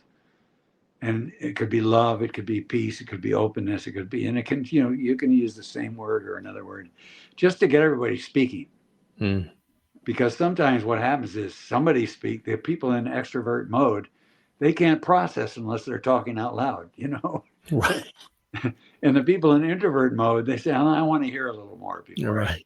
So a good facilitator might go like, Jim, you look like you have something on your mind. What do you tell us what you're thinking? Right.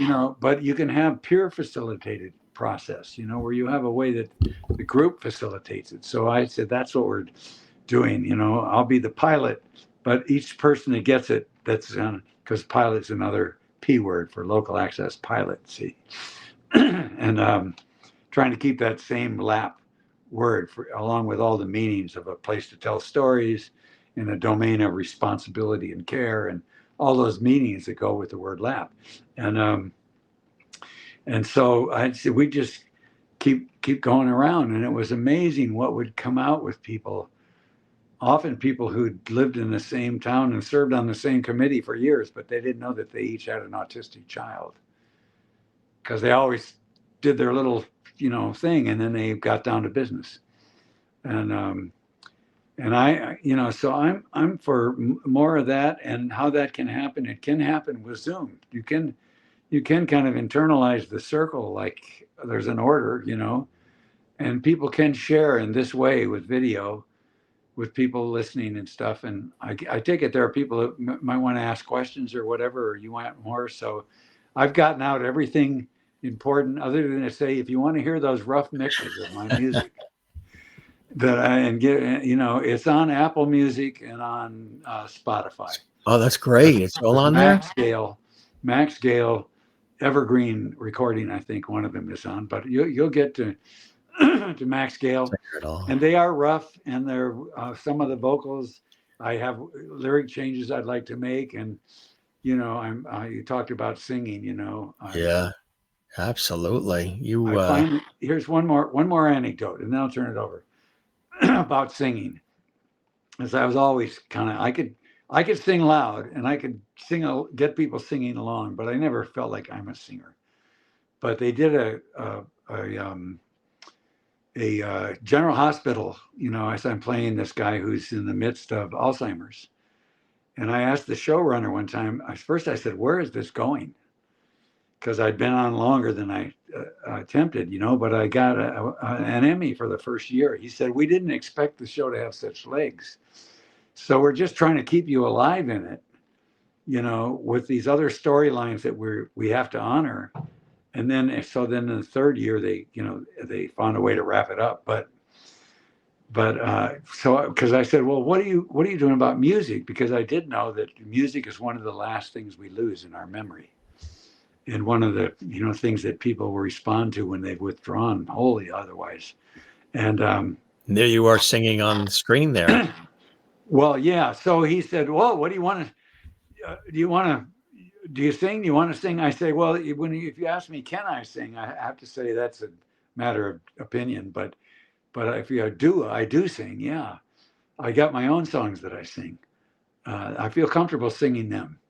And he said, okay. He said, we have this nurse's ball. I had no idea what he was talking about. I was thinking maybe my character would find himself next to a piano over in a corner or something, and he'd play out something, and they'd bring music in that way. But the nurse's ball was the way General Hospital, which has a great record for dealing with issues before any of the other forms or genres of mainstream TV or film or stuff. They were the first to deal with AIDS, with biracial couples. They have a pretty good record for dealing with these things in their storytelling.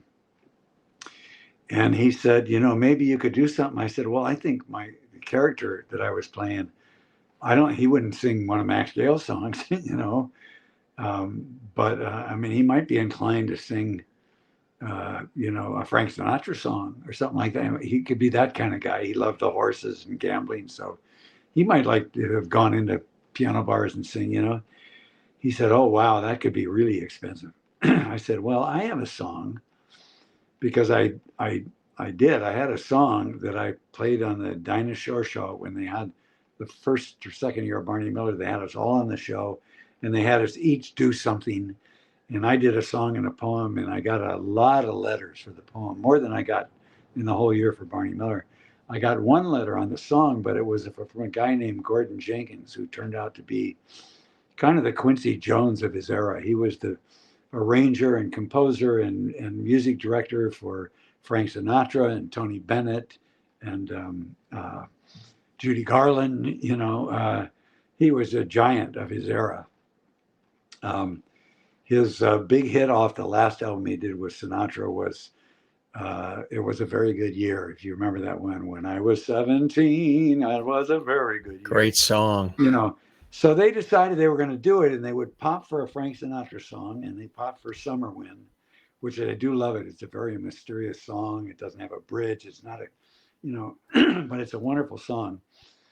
And they wanted me to sing it with this storyline that my character, he's still got Alzheimer's, but he jumps up on the stage when there's a break at the nurse's ball, and and he starts singing it, and then he gets to the end and he goes up.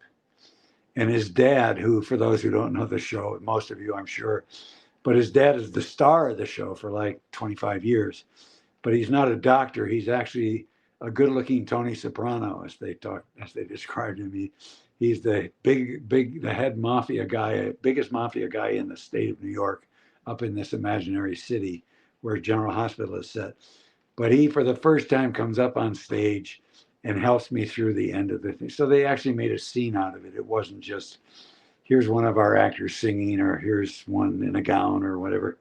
And so I went to this friend of mine that I knew in Malibu who teaches voice. I said, I need some help.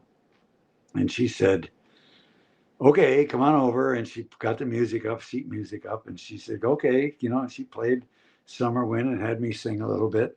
And then she stopped and she said, okay, let's start at the very beginning. and she started showing me things about breathing, about chest voice and head voice. Guys always want to hit the high notes with their chest voice, and then they're just screaming. You've got a head.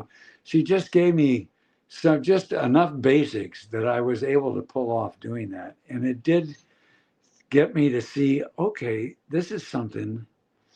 We each have an instrument, and we can learn how to use it better or in different ways, so that we're not just like trying to hear ourselves. Are we off key? Or, which is like the minute you're doing that, you're outside of it. You're not, So anyway, that's where I am. I'm 82 years old, and I'm thinking, God, I would love to sing better and sing. Sing. I have some songs that I've written that I don't really know how to sing them the way I'd like to hear them, or I feel them. So and I love playing music, and a lot of my songs are kind of spiritual in nature. They aren't directly like worship songs, but they aren't just love songs. I mean, I've written my share of those and get over it songs, but I don't tend to go there when I sit down and play. All right, so I call it bigger because that's the first word in it, but I like to say it starts, first line is bigger than you. And I like to say that could be the capital Y, you, that the you that people get hung up on, who's the you you're praying to, or just the you, just the notion of you, which we sometimes even use to mean me or one. What was it like when your parachute didn't open? Well, the first thing you think is, so anyway, the whole notion of you. So, and then the next line is bigger than me. So it's bigger than you, bigger than me, bigger than all our hearts and minds can see, bigger than all we believe there to be, bigger than bondage, bigger than free, bigger than love, bigger than hate, bigger than destiny, bigger than fate, bigger than humble, bigger than great, bigger than race or religion or state, bigger than teacher or guru or sage, bigger than sex or youth or age, bigger than anger, resentment, or rage, bigger than anything said on a page or a stage,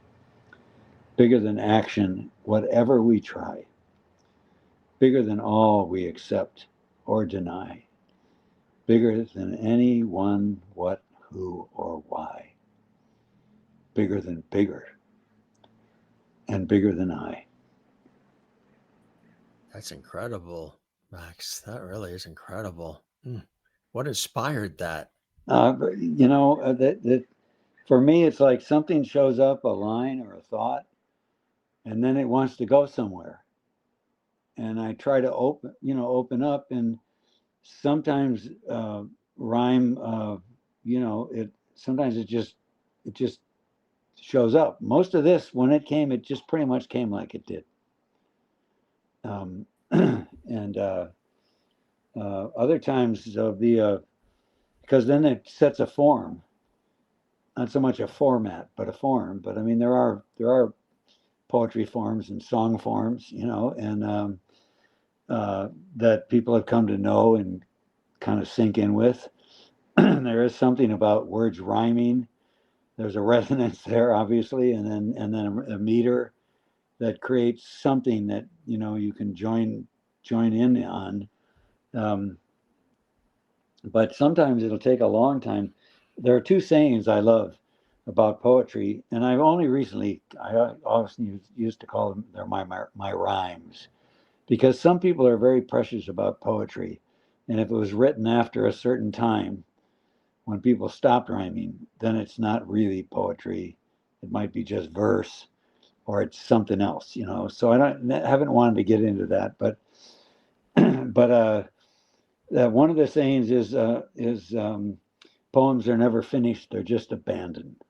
And I think that's true of a lot of creative stuff, paintings and things, Mm-hmm. But you can take it too far. There can be that moment, and then try to make that painting that much more realistic or something, and you lose it. But the other one is people who recite their poetry in public may have other nasty habits, and I think that's a good one. When you took that role on a General Hospital, Mike Corbin, the response to it was extraordinary, and your acting, which it always has been in every role you've taken on, film, television, or stage, it really was groundbreaking. What was it like playing that role on General Hospital? Because you really put your heart and soul into it. Yeah. Well, one thing about it was that I had done a play called The Prodigal Father, written by a gay playwright from Tennessee, a great big buff guy, about a gay playwright from Tennessee. The play is set in Chicago, where he is gone because his father could never understand him and he couldn't get along. His father was one of these guys who went to church and prayed and sang, but he was really most at home out in the woods. And the son, the play opens with a kind of a little flashback scene of us pretending to be much younger, and we've got a raccoon treed, and I'm trying to get my young son to shoot it, and he can't. So there's that little scene, in spotlights, and then the lights would go down, and then the play would come up in the in the apartment of this playwright, who was not there because he was at the first opening night of his first real production of one of his plays. But who was there was his gay boyfriend. And knock on the door, and who shows up but the playwright's dad, who it turns out has dementia. They never identified the form, but he has dementia, and he's had enough times where he's kind of blacked out or whatever, and then come to realize that he's scared the bejesus out of some people. I was going to say shit, and then I And then you said it anyway. and then I said, but Jesus. So what? You know, he had really scared. So he's come to ask his son to agree to take him out before he really hurts anybody. That's his mission. He doesn't always remember his mission, but that's his mission. And so the play unfolds with that, and like a son coming home, and the da da da da, you know. And it gave me a chance to work on this character in this play, and this headspace that I've experienced. I can remember back in college, arriving home and realizing that I'd just driven 30 miles, and I had no memory of any of it. Or I can remember, and it does happen to me more, but I'm, driving down the street and suddenly I'm wondering, where am I and what am I doing? Mm-hmm. My dad used to tell me the same joke without remembering that he told me, but he'd say, yeah, and we'd be on the phone, he'd say, I'm spending a lot of time in the hereafter. I find myself standing in a room wondering, what am I hereafter? So, we know that when we go into a different space, our brain does kind of a wash. Yeah, you could But drive. so we can lose that. What I came for a screwdriver or whatever to get a glass of water. Exactly. So I've had that happen too. Yeah, driving on the yes, highway and you go over a bridge and you're like, I'm already over the bridge. I don't remember going over it. yeah. So it's there, and I had a chance to work on that and what that might mean and what that might mean to try to. There was a wonderful movie with the Australian actor. What was it called? Where the guy every day he woke up, he'd have to remember everything from anew. And he'd been the victim of a terrible thing. So he started tattooing messages on his body and writing and giving himself clues, so every morning until he finally was able to avenge himself. But so I'd done the play. So I got the call to audition.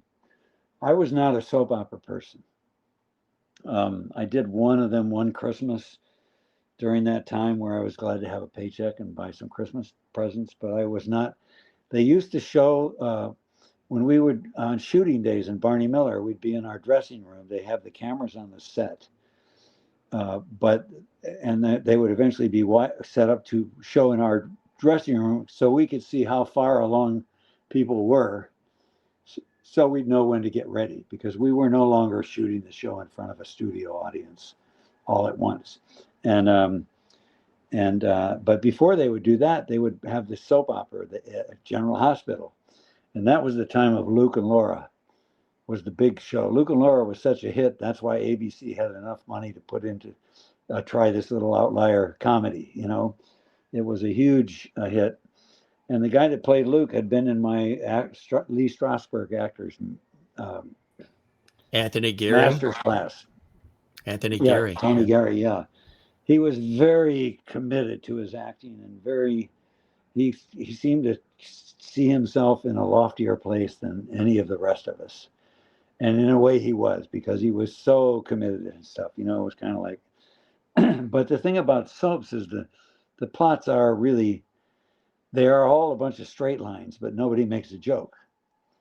You know what I mean? They're a bunch of setups, and the best setups are emotional. The best humor comes where there's emotion. It's not just ha ha up here, And the scripts are this thick too, right? Lots to memorize. Soaps. Well, yeah, I mean, it's a lot. And in those days, they had a different way they were shooting them, and it was difficult. And they have rules now. You have to get the script to the actor beforehand and stuff. So, no question, it's a challenge of a lot to deal with. On the other hand, it's the progress each day is, there's a lot of it. So it can become a way of working where you haven't worked out a lot of stuff, but you are definitely there in the moment. And it is like live theater, because they don't do a lot of retakes in the soaps. If you don't fall over a table or something like that, and the retake might be right there, so let's take it from this line. You mean right where I just started to cry? You want me to start there? But anyway, it was,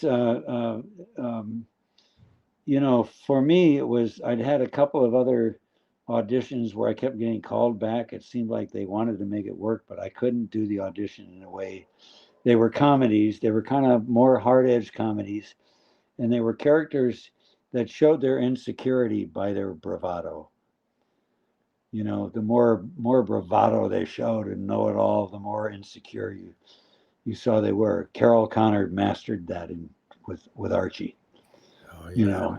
But also the writing was, in a way, and there were moments and stuff. I mean, there was a lot of things about that, but in those times, in some way, these times, it's more about people being over the top yelling and stuff. Anyway, I was not able to do it, and I was very kind of frustrated because both the carrot and the stick were working on me. I had an appetite to act, and I needed to make some money, and I went to this audition, kind of like, does it come to this? I'm going to read for a soap, but it was a scene they made it was a scene that they wrote kind of a more in the middle of where the story arc went, but it was a scene, and it did involve that, and they did a lot of they blew smoke toward me. I learned recently why blowing smoke up, is a phrase, if you want the etymology of that. But anyway, even more than you did, talking about my wonderful career and everything, which I got was sincere on your part. I got it, but that and I got there, and there's 5 other actors, all of whom I know, all of whom could play this part. That's pretty much when you went up for readings. That's what you'd see. Anyone could play the part, but they want to go in and put you on tape so that then the higher ups can weigh in with their opinion. And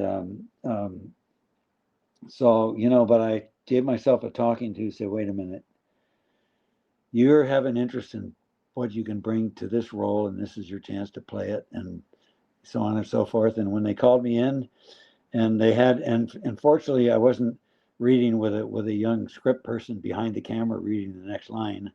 I was reading with Maurice, who played the lead, and we just I just took my time to look him in the eye, and we came alive together right away, which is that feeling when you're saying lines and stuff, but there's something going on there.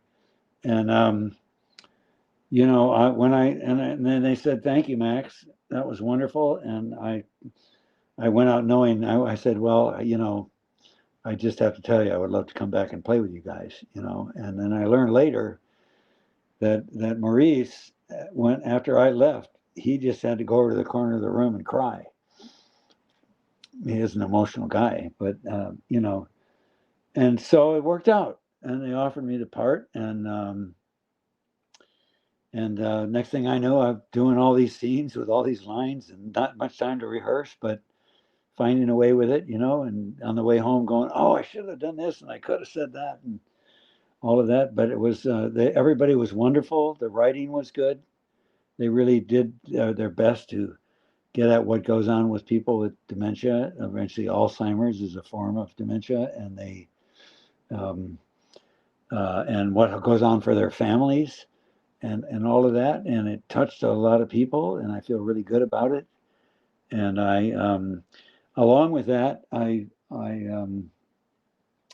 got invited to be an ambassador, which has been for like 4 or 5 years now, for this group called Project Lifesaver International, because they are in Canada and Hawaii and Australia as well as here. But it was started by a cop who put it together with some other cops. He said, why is it that why can't we use the technology that's there to track wildlife to find people that will spend 2 or 3 expensive weeks looking for them and finding them with a really sad outcome?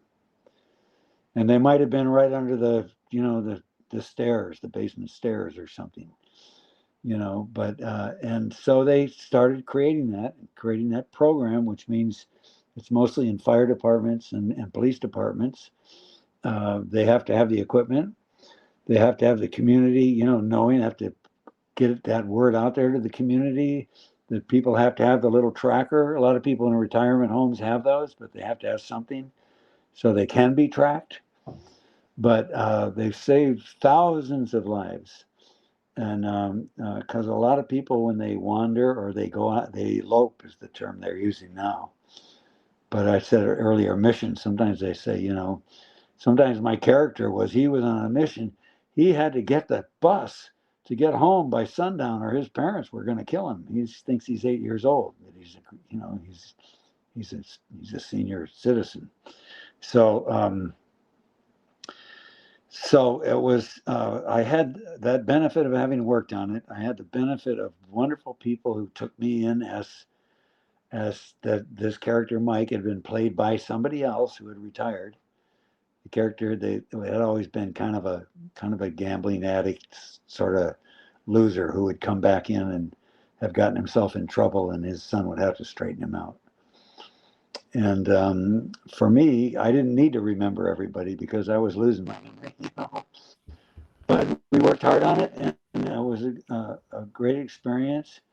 It's funny. I was thinking when you were counting down, you were asking about the effect of playing that part. One of the ways it showed up was that when they would count down and I'd go into that headspace and I'd forget where I was because I was not supposed to know where I was. But if I had the first line in the scene, that was a problem. Exactly. Count down 5, 4, 3, 2. I was mentioning everybody's sitting, and I'm sitting there going, I like saying, where am I? What am I doing? And it's me. You're exactly right. I was mentioning that some 125 TV shows, movies, it's extraordinary. Walker, Texas Ranger, Cannon, Dr. Quinn, Medicine Woman, Due South, The Streets of San Francisco, Paul Sand and Friends and Lovers, Murder, She Wrote, The Drew Carey Show. He has been on Hawaii Five-0, Quantum Leap, Psych, Gary Unmarried, NCIS, Scorpion, Mad Men. And that's just the short list. And you appeared as Brooklyn Dodgers manager Bert Shotton in the 2013 film 42 about Jackie Robinson's first 2 years as a member of the Dodgers. That was quite a thing to be a part of, huh? Yeah, it really was. It was, of course, a great story. And, it was like a small movie where everybody really cares about it and doing it for that. But it was an A-list crew. It was wonderful actors, and all the other people, the sound people, camera people, they were all top of the line. And I thought it was a really good movie. It really was. Absolutely. Anything to do with that topic is so riveting and inspiring. We've got this great photo here. Is this your mom with your daughter? That is. Wow. Yes, that's my mom and my daughter, India. That's a beautiful shot. And your twin sister, Mary, is she a singer-songwriter? Yes. She lives in Berlin. She's always, she was her? Yes, there she is. Yeah. And she has, I don't know if, she still is, sings, rehearses, writes, creates, but she's not at all that interested in like going out and playing clubs or things that she's done over time. She's there in Berlin with her daughter, married a German guy, and so she's there with her daughter and grandkids. And is this Emily? This is my sister Emily. Lives in Hawaii. I was just talking to her this morning. Oh, that's wonderful. Yeah, and she did an amazing thing. There's a lot going on around Detroit these days, sort of pulling itself out of the doldrums. But Emily was a great golfer, and then she got into running. She ran more marathons than she could count and stuff. And she started a run in Detroit, Emily's Fun Run. She was the first one to do things that they then took with the LA Marathon, and to have a bunch of people go off in wheelchairs first. Just to run through neighborhoods. They gave her a hard time about Detroit. She really had to fight them because they were afraid somebody was going to get mugged, and it would be another black eye for Detroit. So, and she's still, as a matter of fact, Whole Foods there has got a big mural up. She started this thing, Say Nice Things About Detroit, to get people into, so anyway, she's cool. Her twin sister is a whole other phenomenal person that, has done amazing things. I got quite a family. I'm very, very proud of them all. You do. It all goes back to this photo, huh? Yeah, wow. You found these things. Yeah, that was, this was every year we'd have to take a Christmas card picture. And this one actually got interrupted because the puppy we had gotten right after this was taken, the puppy got out of its box in the living room. It was just down around the bottom of these stairs, and came running out, and that was the end of the Christmas picture. But good sized family. Yeah, there's, as I said earlier, we're all within 6 years of each other. Where are you in this photo? I'm the oldest. I'm at the top. My twin sister Mary, my brother Scanlon. John. His first name is John, but time he decided he didn't want to be an ordinary name anymore. His middle name is Scanlon, my grandfather's name, and he's the only single. And then there's Edith and Emily. They're going to be visiting here now. I'm 82. What are they? 80. They're 79, I think now. And then Julia and Ann, the youngest two. So that's how we were like a deer going through a python in the school system. The Gail family kind of. A Gale Force. And staying in touch with some of the folks that are still with us from Barney Miller, of course, Hal Linden, huh? Yeah. What was it like working on that series with Hal, and of course staying in touch with such a talented and wonderful man as Hal Linden? Yeah. Well, he was great, and we had met one time before, and then he came to see Cuckoo's Nest in San Francisco, actually. He remembers that better than I did, but I remember when he got the Tony for seeing him on the Tony Awards, and he got the Tony for The Rothschilds. And I remember seeing this big guy out there. He had long hair and a beard, and he's tap dancing with a couple other guys in tuxedos and stuff. It's kind of a real mensch. And Hal is a wonderful guy. And while we were doing the show, he was, a guy with 3 teenagers and one just about to enter those years. And I was a single guy, with my single life and then activism and stuff like that. So there would be times for kids' birthdays or things where we would get together, but for the most part, we had very, very different lives. And but I love Hal. I did then. We got along great. I love the way our relationship with Barney and Wojo. People often characterize it as father and son, but I thought it was more as a big brother and younger brother. We aren't that far apart in age. I just saw it more that way. But but now, since all these things have gone on, and then his wife Fran passed away from cancer, and my kid. Anyway, over the last few years, we've seen each other a lot. We have dinner whenever we can, and I'm going to be going down to see my family at Thanksgiving since I'm in San Francisco now. But we've already agreed that if he's there, he's not sure whether he's going to be there or back east. We can stay there. My sweetheart Chris and I can stay there, whether he's there or not. But hopefully, he will be there, and then he'll come and have Thanksgiving with us and all of that. He's got 4 great kids. He's a really down-to-earth guy, but a smart and thoughtful guy. And he held the center of the show. He held for all of us to be kind of out there as characters, and also just in our various acting processes and stuff.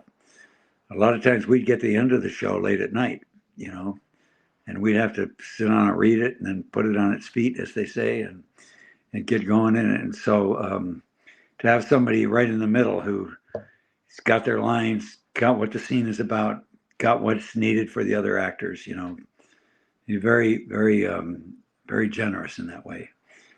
There was never anything about him that was like, oh, I'm the star of the show. I mean, he was. He played the title character, But he, being a musician and being who he was, he's a really big reason for the the kind of collaboration that we had and the way we really did work with each other and support each other. You know, in families, not everybody's getting along with everybody all the time, but we had that sense of support, and I think that people saw that and resonated with it. Yes, absolutely. And working with Abe Vigoda, of course, too. Great character. And Abe had been, you know, I think Abe looked like an old man when he was 16. You know, Right. he wasn't as old as Fish. He was actually a very good handball player. I mean, Hal will tell you about the time he played handball with him and just got his ass kicked. But and he'd done a lot of theater. It wasn't until The Godfather that he had that kind of, you know, exposure as an actor. But he would, a lot of times on our breaks, he would stay sitting right there at the desk, just twirling a pencil, just staying in character, you know. And a lot of the funny stuff in the beginning, while we still had a live audience and would get these large rolling laughs, they were set up really well by the writing, you know. But he was so into that character. And here's my favorite story about Abe, that we had a show one time where an actor, and they cast a guy who was about 6'8" or 9, and they gets out of the cell to go to the bathroom, and he's in there for a long time. And finally, somebody goes in to look for probably Levitt or somebody, and comes out and saying he's dead. He says, "What? He's dead. He took the light bulb out and stuck his finger in the socket and stuck his foot in the toilet and electrocuted himself." And then Fish has the line, "I didn't realize he was that tall," you know. And so we're doing this. We're sitting. It happened to be staged around my desk. I'm at my chair, and people kind of around me. But talking in the house says, you know, how do we play this? We've never played somebody dying here. Well, how do we do it? And there's different thoughts and everything. And Abe goes, "I know. We should play it with a loose hat." And he had, you know, he often wore that, what do you call that kind of hat? That Fedora. So popular in the 40s and stuff, you know, where you could tip it up and say, "Sweetheart, you know, you and I ought to get married." Or you could pull it down here. "Where were you on the night of," you know, it's the hat could, you know. So I thought that was we should play it with a loose hat. But Hal and Danny, both who are much more, Danny more into the you know, the lines and the rhythm and the writing, and Hal and his approach, musical comedy and stuff, it's not necessarily that.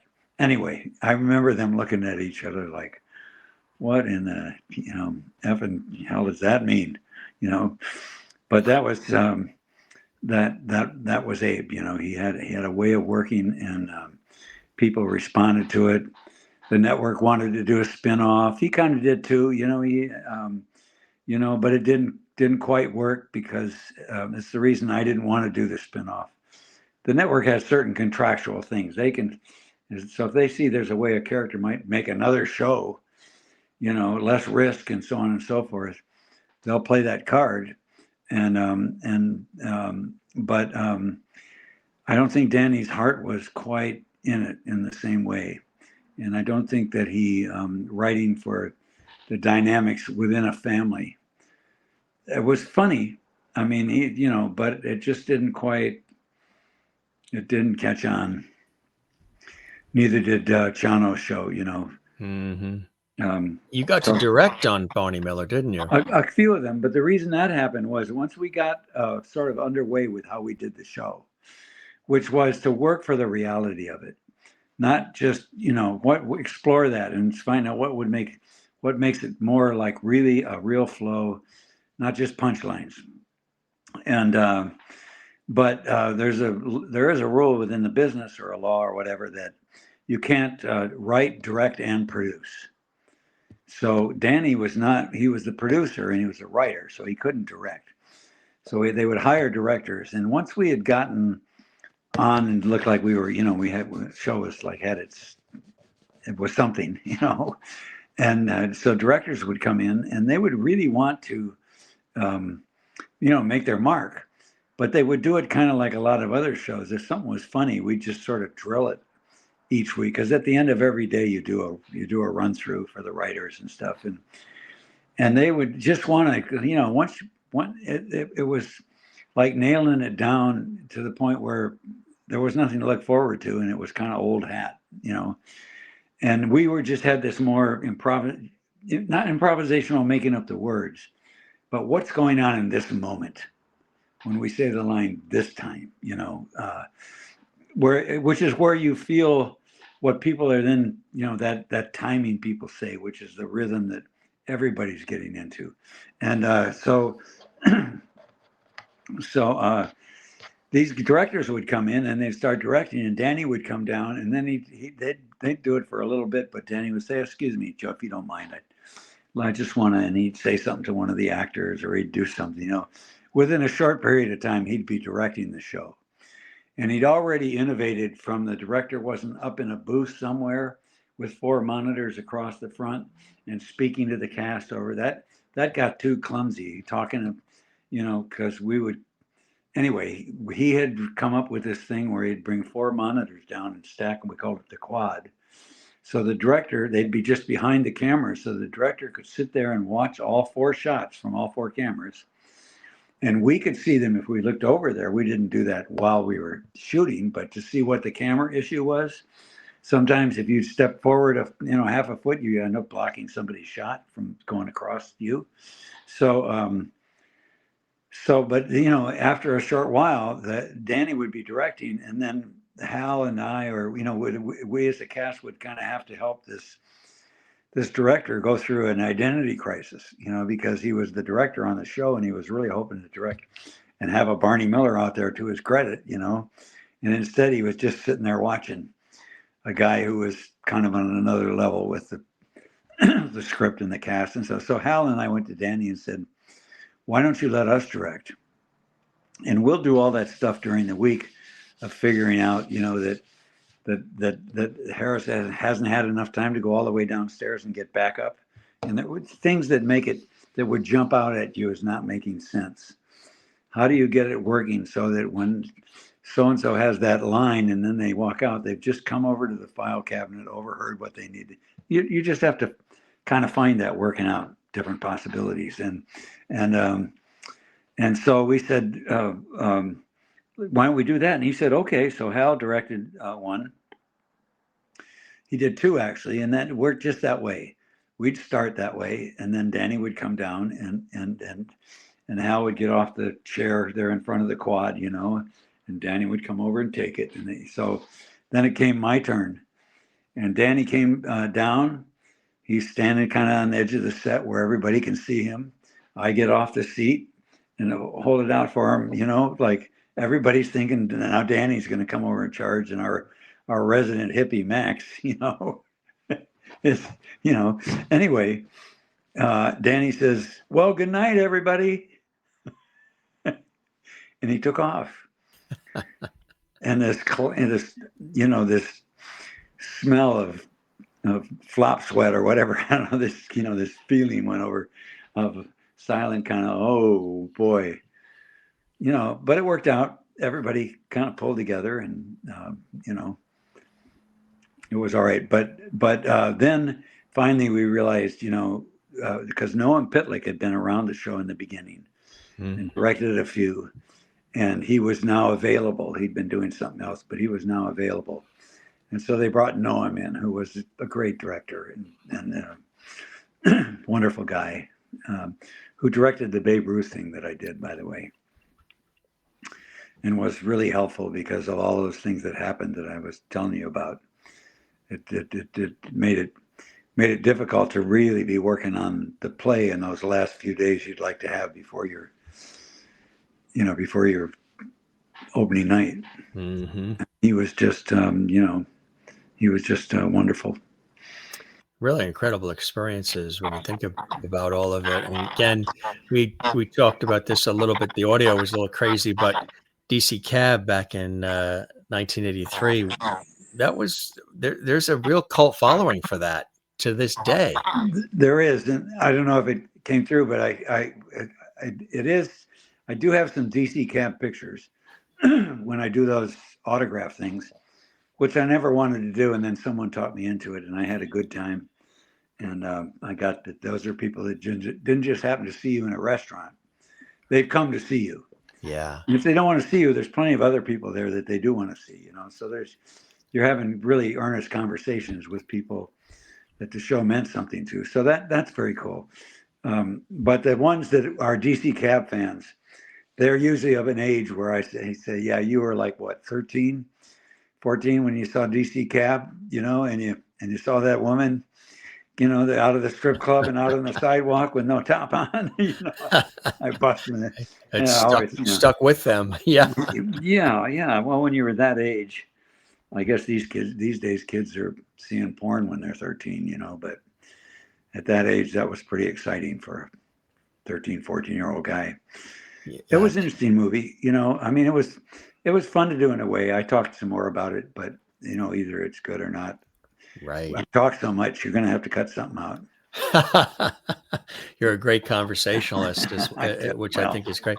One way, but when you did Whiz Kids too, also in '83, that attracted a whole other generation too that still talks about that. I've heard recently that people have said that there is a fan club for this. Yeah. It was a hit in France, I heard, but back in the day, but for us, we did like 17 episodes and it didn't get picked up. And I think that had to do with the thing about the same thing that I've mentioned a few times, where you have a story, you bring up certain situations. Now those situations exist in real life in one way or another, and like how deep are you going to go with what about real life is in there? And I think the best comedy is if you go deeper, because a masseuse once told me, well, wherever your chakras are when the thing that's funny, the switch comes in, it's funny, the laughter massages you. So if your chakra is lined up in a full chakra way, so from your lower chakras all the way up through your heart chakra and your throat chakra, and your if that's a line, which it is, if you're in a situation where there's people are now resonating with some kind of situation in the story, that's not just a previous joke, that you really got those carrying energies that you care, and something funny happens, it's a deeper laugh, it's a more satisfying laugh, it's those laughs that can bring you to tears, That real belly laugh as well. In 2015, you were nominated as Best Actor for your role in the short film In Memory at the Los Angeles International Film Festival, which is really something fantastic. And you run Full Circle production company, featured documentaries on such subjects as Agent Orange, Native Americans, and nuclear issues as well. Yeah, well, that was back in the day, when I was doing that video that I was talking about for this. Well, no, I talked about the lap show. I had an idea for a show. I know we got to wrap it up here, but at that time, because this kind of ties into nighttime TV in a way, ABC could not find anything to do to get an audience opposite Johnny Carson. And the executives used to come over and watch us tape later, because we didn't have a studio audience. They had their number one show with the A-Team with Mr. T, and but we got the Peabody Awards, and we were their grown-up show, and they'd come over, and I knew they were having trouble with that audience, and if they took a hit show like Spencer for Hire, that in those days the network couldn't own a show, they could only have a license for two of them. So if they showed Network for Hire opposite Johnny Carson and used up their second opportunity to show it, and it didn't get an audience, they wasted it. Plus they'd have to make up payments to the people who bought advertising at a rate that said it was going to get good ratings. So they were kind of stymied, and I would talk to them about doing something that was sort of a Saturday Night Live generation version of the show On the Road that was on Sunday mornings.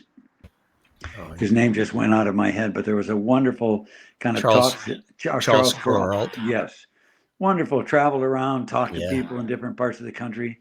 So I said, we call it a docu-musical. And I wanted to start with all of this music stuff that I talked earlier about, getting involved with Buffy, but then connecting with Floyd and dear old Charlie Hill, who was he was an Oneida from Wisconsin, but a wonderful stand-up comedian.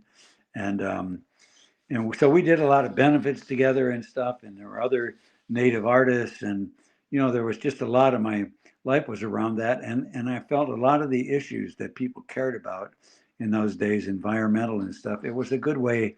So and portable video was just kind of showing up at the time. So I did throughout 1980. I did a lot of video in places, sometimes where there were pretty strong things, like I mentioned earlier about the Mohawk Reservation. And others where people were gathering to work together on social issues like safe nuclear energy and environmental issues, or that so but it turned out that was all a little too far out there for ABC. It was a part of my deal the last year to do that, but it kind of scared him. And then we decided as a cast and Danny and stuff to not do the show anymore. He said, I feel like I'm done. I don't know how to not repeat myself. And but if you guys want to keep going, we'll I'll read every spec script anybody wants to send me and all of that. But as a group, we kind of decided, at that time I had no idea what was around the corner for me, so I could only think it'll be something good. And it was, getting married, having a kid, the cancer part, that part, not so much, but anyway, so we decided not to do it. And at that point, they lost all interest. And also the thing that happened in 1980, this was actually more than them anyway, was that the hostage crisis happened in Iran. Now we're still dealing with all those issues, right? But they took all of our ambassadors there, and took the whole place hostage. And Nightline was born, because Nightline was up-to-date Nightline, which ran for 20 years. Ted Koppel, yeah. Yeah. So there was no way they were gonna, now they had, they thought maybe I was an idiot savant about programming, because I'd been telling them, if you do something that's really current affairs oriented, I think you'll find an audience. So anyway, that's that story of that. That's really amazing. Not for me. Yeah, it really is extraordinary, my friend. Just so much. All you have to do is Google his name, folks, from the organization in 1971. Dirty Harry, Night Moves, Curse of the Black Widow, Cardiac Arrest, Heartbreakers, Tales in the Unexpected, Where Are the Children, Matlock, on and on and on. It's really extraordinary. Home Improvement and Dexter, Mad Men too, being a part of Mad Men. That's a cool one. That was an interesting one. They're very, I was not I didn't watch the show. I'd seen a few episodes. But it was a great experience doing it. They were very, very precious about don't tell anybody what the plot, very secretive and all. But we did it. And there was a young gal in Malibu at the time. She was giving massages at the health club, the gym that I went to. But I knew her from when she was 14 or 15. I would pick her up hitchhiking into Santa Monica. She would not talk much. I was just this old white guy, and she was very, goth and all that. And so she, we would say hi, but there was not much of a connection until I came up one day, and she gave me a great deep bow, because she was a Mad Men fan, and the fact that I had knocked out the lead guy in Mad Men, put me on some other level in her universe. So Did you ever think when you were in Barney Miller that it would turn out to be the iconic, legendary, beloved hit that it did, that people still refer to and is still airing today? No, not really. I didn't think that far ahead about. I did about the things that I cared about at the time. I mean, that really got me into thinking about where have we been as a people and a nation and a species and all that, and where are we going, and but I didn't really think. I mean, it is amazing. It's still showing on some of those networks. And do you ever catch it when it's on and I relive don't. it? There's somebody, this wonderful gal, Sue Walsh, who was helped me the first time I did one of those autograph shows, and at times she offered to do a Facebook page. And she did, and she really got the show. She's a very smart freelance tech writer. And so she would put scenes up, sometimes just a picture and the script, pieces of the script, and sometimes clips. And she built up till we had I think it was last count, 66,000, which is a blip for X things and stuff like that, but still a lot of people who were into the show. Some more into other things I'd done, but that was certainly at the core of it. And so they, I just wanted to say, the reason I'm not going in the other room is I kept losing the battery charge, Chris. They're trying to unload groceries quietly here. I can see you're directing with your. Yeah. So, what was it you asked me about? I was going to ask how much of the character Wojo Howitz is Maxwell, and how much of Maxwell is Wojo Howitz? Well, I would say all of it in a way. I don't know who else was Wojo Howitz.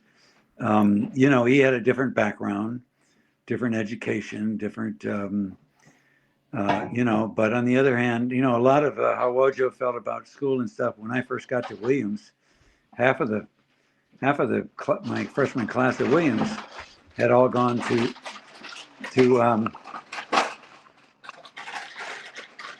is that all right with you? It's okay. It's real life, right? Okay. We've been talking about real life for a couple of hours, right? Yeah. I just want to know, after all that, what's for dinner? Yeah. We'll have our soup salad. We have a mix of miso broth and vegetables and tofu and good stuff like that. But so half of the class had been to schools like Exeter and Andover. They'd been to prep schools.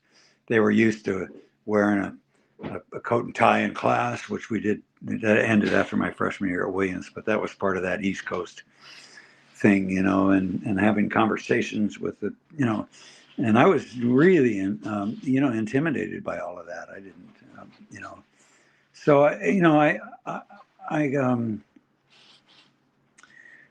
so I didn't have that much trouble relating to Wojo. At first, I felt I really needed to satisfy certain things that were in the character as he was written and had been played in the first pilot by Charlie Ade.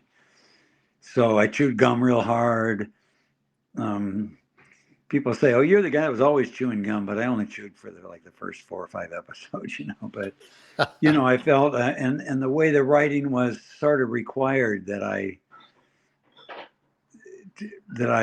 be kind of just denser. Less, I talked earlier about that. The conscious mind is thinking one way, and the unconscious mind is thinking another way, and it's in that mix that the interest of our characters and stuff is, so there were those differences. I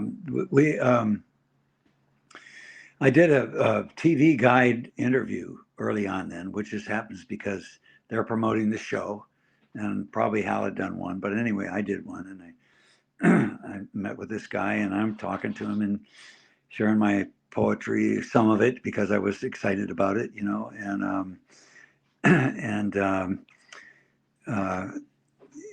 sharing that I grew up in Grosse Ile, as I told you, downriver Detroit. Well, he thought it made a better story to have me be from Grosse Pointe, Detroit, and to talk about all these differences because I'd gone to this great college. So I was really smart, but I was playing this guy Wojo, who was like a dimwit Polak kind of. I don't think he used that language, but that's what he was saying. And I was not sharing that point of view at all. It's just, so I wrote a rhyme to it, and I still remember it. It goes, the writer I can least abide is one who thinks he's on my side and takes the story I confide and fixes it for TV guide. Now, I don't want to start a fight. Life involves much deeper plight, but even in his narrow light, couldn't he get my hometown right? Funny, you can hold on to these things.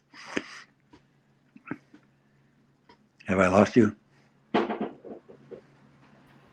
I'm just soaking that in. That's fantastic. That was like. Well, I mean, you certainly let me share everything that I can think of that I've got to say. What is I really appreciate anything you're working on now that's coming up you're excited about?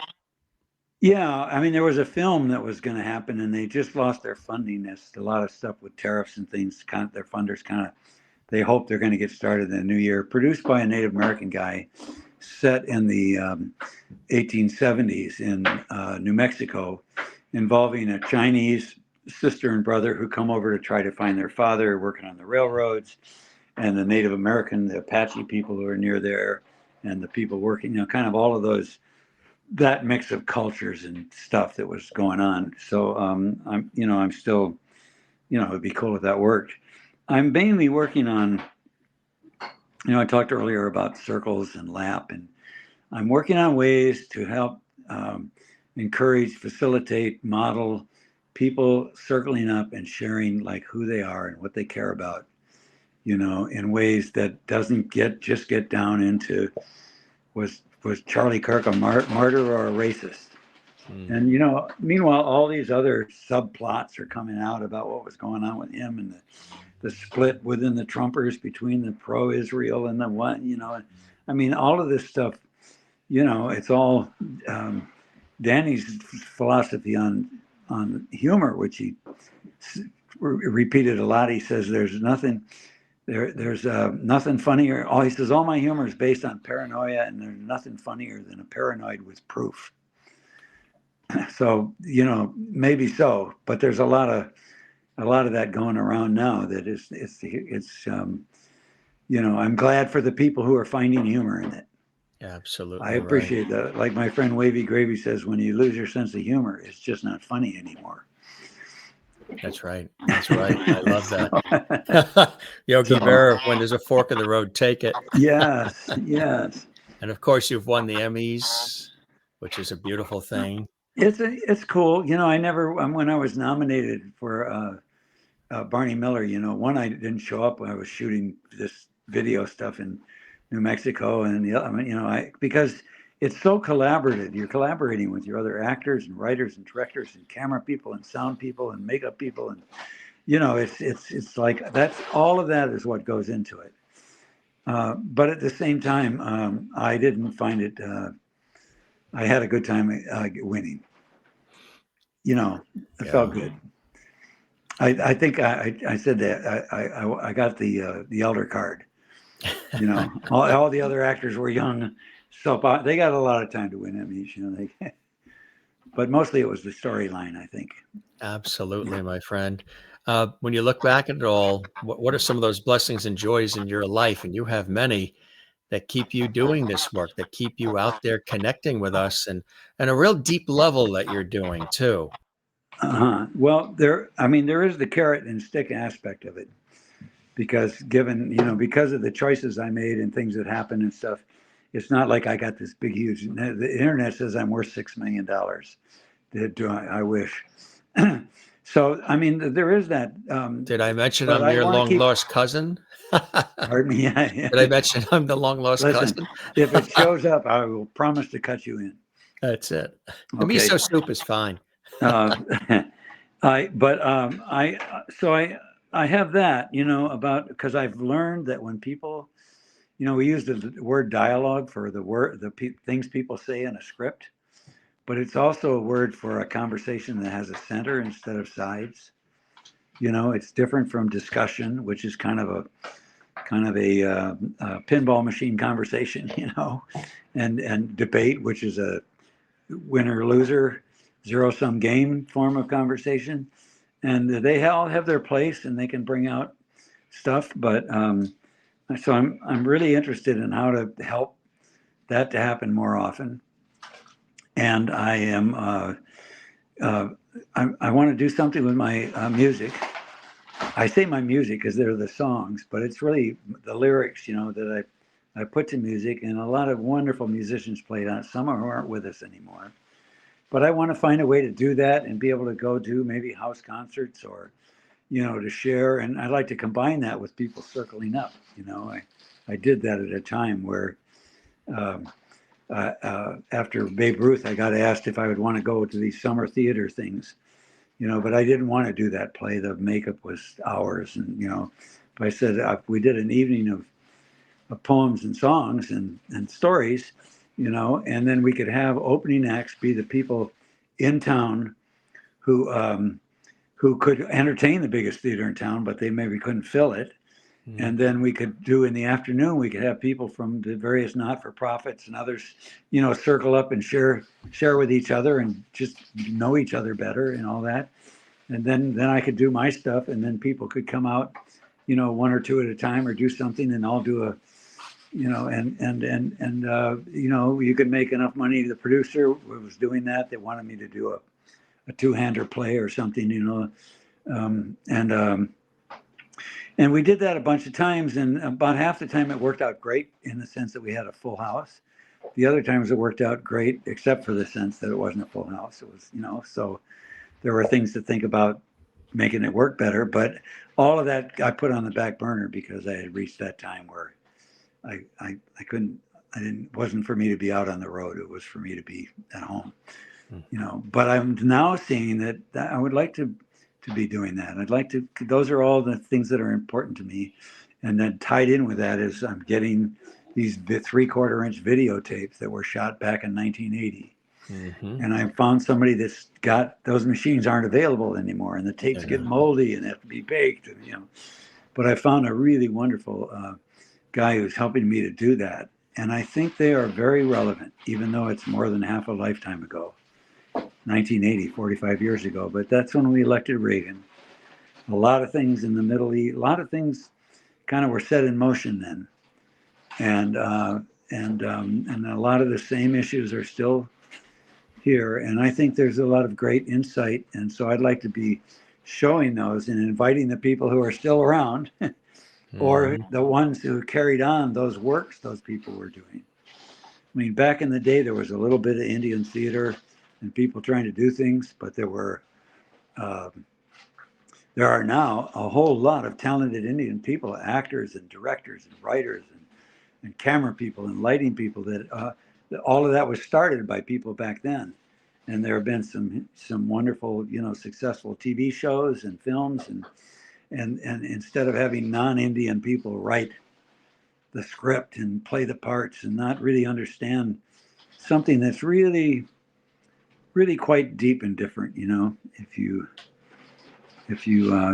it's been obscured, but it's not that it's something people can't know because it's in us. It's just something that certain cultures and times began to push out, at the same time they were forcing people who were left-handed to work right-handed, rather than seeing that's something special. It was something evil, awful. We had that in school in New York. I'm left-handed, my whole family left-handed, and they brought in these consultants who would lean over our desks and take the pencil out of our right hand and put it in the left hand and say, "Look, it's a righty world. Your life would be a lot easier if you were to be left." None of the kids became left. No. And of course, they couldn't do that now. No, but there are a lot of things that we do still do, and some of them, maybe got changed too fast. I mean, there's things that started like back when I was teaching, and dyslexia, maybe that kid is not lazy and sloppy. Maybe he's dyslexic and he's just seeing those letters backwards and those numbers backwards, all of that, that's become accepted. Autism, you know, they're not retarded, but what's going on with them? And then a while back, when my one of my sons was diagnosed with Asperger's, at a time it had sort of made it into the diagnostic handbook. You know, I'm sure you're familiar with it. You know, now we talk about the spectrum. So there's a lot more people being, you know, diagnosed with some form of autism or autism spectrum. So the numbers are up. So now there's this thing about, well, what causes it and what's the evidence, and you know, then that's become politicized. You know, so we're dealing with that. You're in a getting that dinner ready. Yeah. You are. God bless everybody. You well, are. I shouldn't be in the kitchen, but I came in here to Oh, change. I to can change the verify. charger. If they can hear, I can verify. He has been in like almost every other room in the house except the bathroom to try to make it happen, because he's a professional. Yeah. Well, I mean, maybe I could have switched back to the bedroom, but this charger seems to be working. So. Started in the bedroom, ended up in the kitchen. Yep. There's a story in there. Yes. Max, you are really amazing, and your generosity of time is duly noted and very, very, very appreciated. And going over, of course, the things people know, Barney Miller, General Hospital, and we just really scratched the surface of those and the myriad of things in your epic and ongoing career, and your passions and your desire to connect and create and celebrate, I think is beautiful. And I hope you enjoyed the time with me as much as I have with you. I thoroughly enjoyed it. But you know what? Can I share that poem I wanted to share with you at the end? Yes. And you know, I don't know what should. So, and the same thing of people recite their poetry in public may have other nasty habits. Same with prayers, I guess, because this is something that when it started coming to me, I realized it was like the Lord's Prayer, but in a different kind of vernacular from the one that's come down to us from the King James Bible and all of that about kingdoms and stuff. And but it goes like this. It goes, and if you can put your picture up for me instead of mine, that would be great. Then I'd be sharing it with you. I know you're going back and forth. Well, anyway, either way, here we go. And then thank you everybody for listening in. It goes like this. It goes, Creator supplied us with spirit to guide us through things that divide us, to love light inside us. In the children playing, in the parents praying, in the old ones saying goodbye. In the beginning, they say was the word. In the heart song, let it be heard. Creator, creation of all my relations. Your names are sensations of your emanations. We work, we play, we feel you, we pray. You show us a way we can live. Feed us today. Please don't lead us astray. Give us heed in the way we forgive. For beyond the kingdoms and powers and glories, you are the whole of the circle, the soul of the stories, the Father, the Mother, the one and the other of all that can live and can be. History holds us in patterns of pain. The mystery still sets us free. So humbly we thank you for all you have given, for the loved ones who light up the lives we are living, the children playing, the parents praying, the old ones saying goodbye, each true beginning, renewing the word. In the heart song, let it be heard. That's beautiful, Max. That is absolutely beautiful. It's the most worthwhile thing I think I've got to say, so I'm glad I got it in there.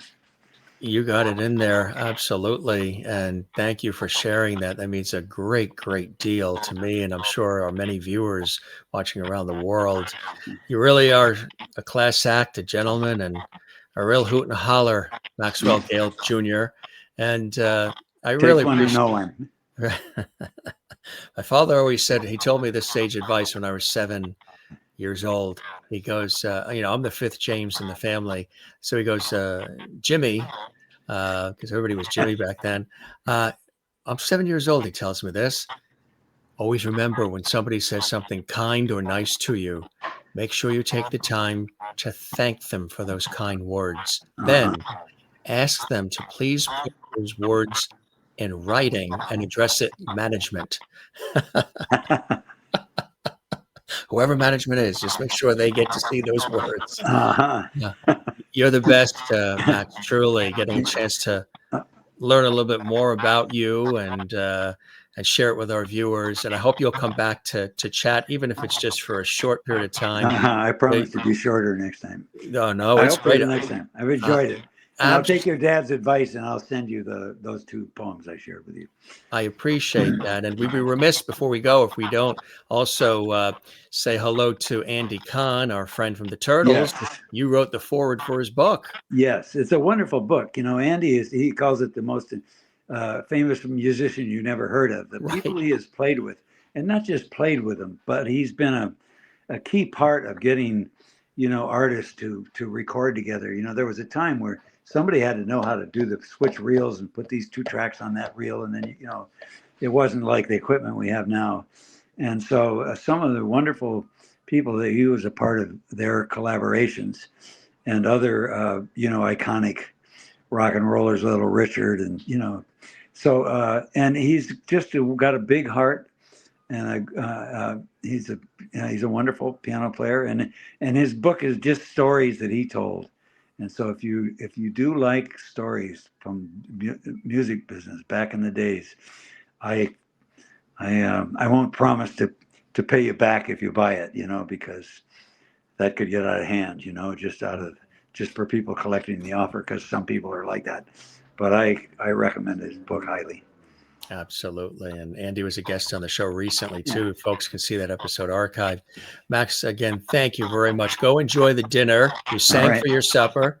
And come back and see us again. If you know other folks that you think would like to pop on, whether it's a long conversation or just something short. And that's what we call these conversations, free-flowing, not interviews, but good conversations. Yeah. They're welcome to join us as well. And truly, I hope you enjoyed the time with me as much as I absolutely have with you. Likewise. And I'll do that. I'll if somebody I think you would be interested in, I'll ask them if they're interested, and then I'll let you know. Fantastic. You be well, Maxwell. All right. A pleasure having you here, and all right. A great conversation. All right. Likewise. I enjoyed it. Love and peace. To you as well. Be well, my friend. All right. Maxwell Gail Jr. in an epic extended conversation here on the Jim Masters Show. Really fantastic. He's an amazing guy, isn't he? Much more than Wojciechowicz, although that's a key role in his life, but really a very spirited guy.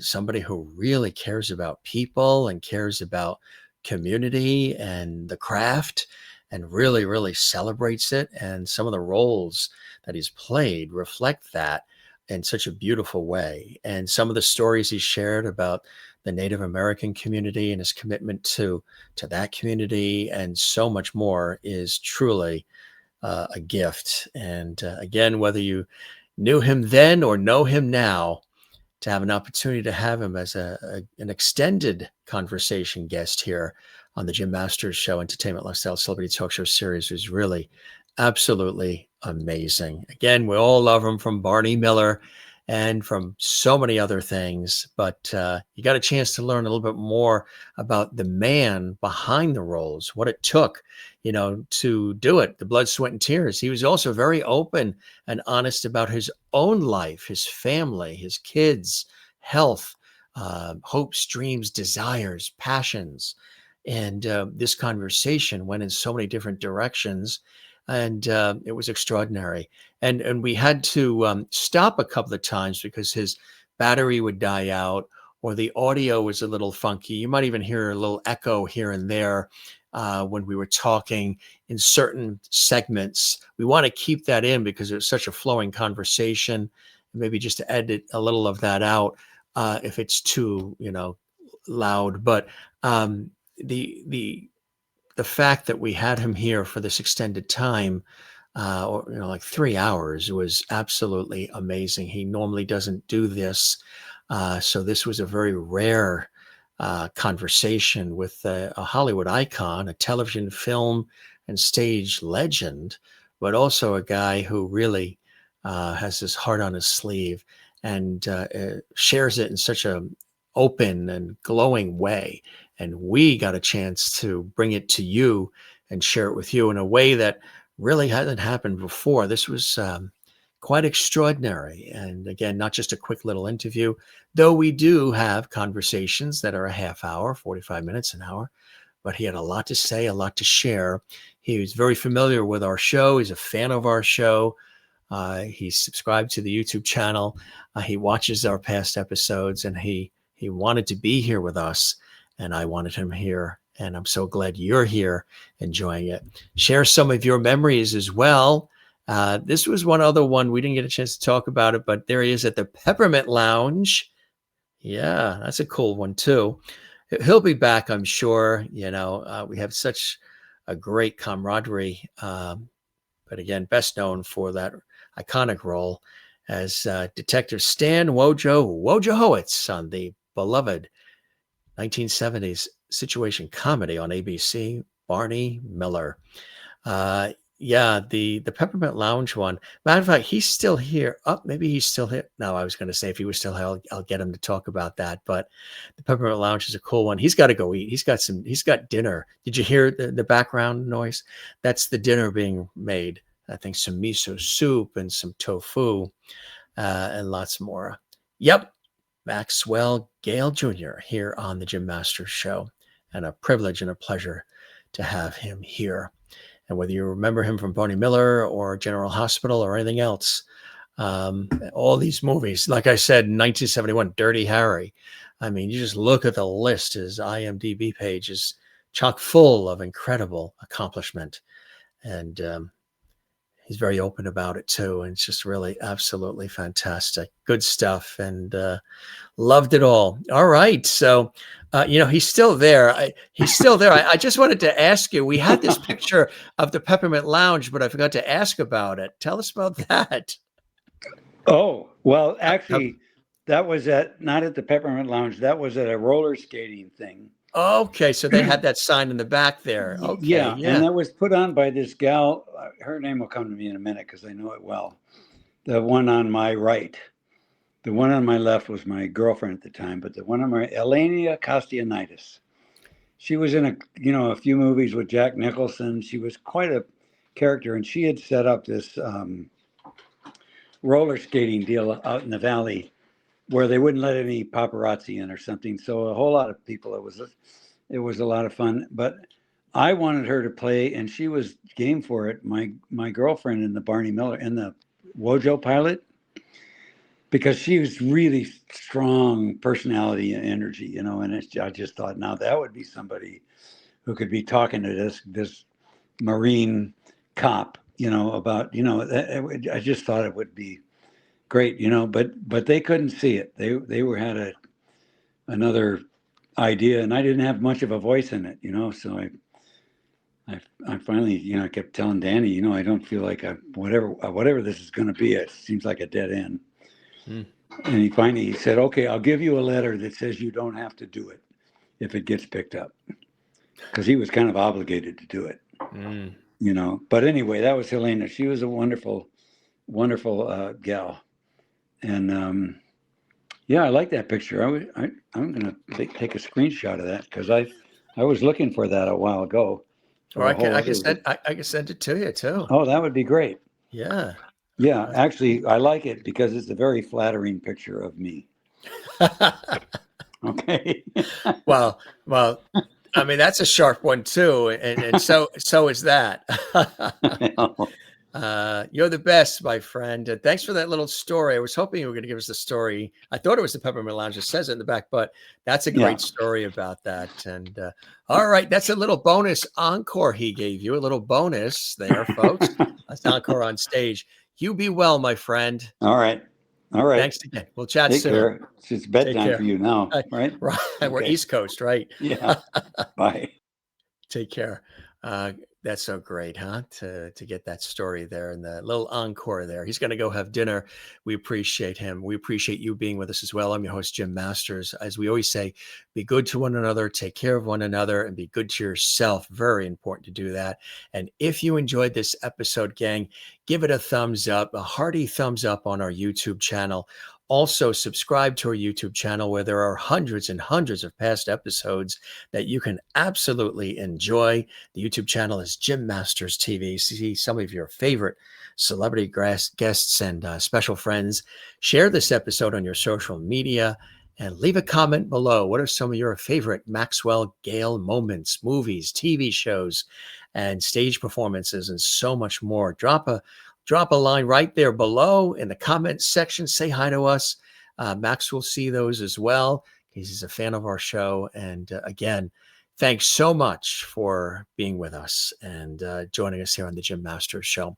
Take care of everybody. We will see you again on the next one. And one more time, we thank our very, very special guest, Max Gail. Truly, this was epic.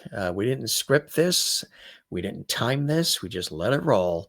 And it was amazing. All right. Lights out for now. We'll be back soon with another episode of the Jim Masters Show. Spread the word, spread the levity, as we say, and come see us again. All right. You be well wherever you are around the world. We honor the fact that you're here with us. Take care. We'll chat on the next one. And cheers.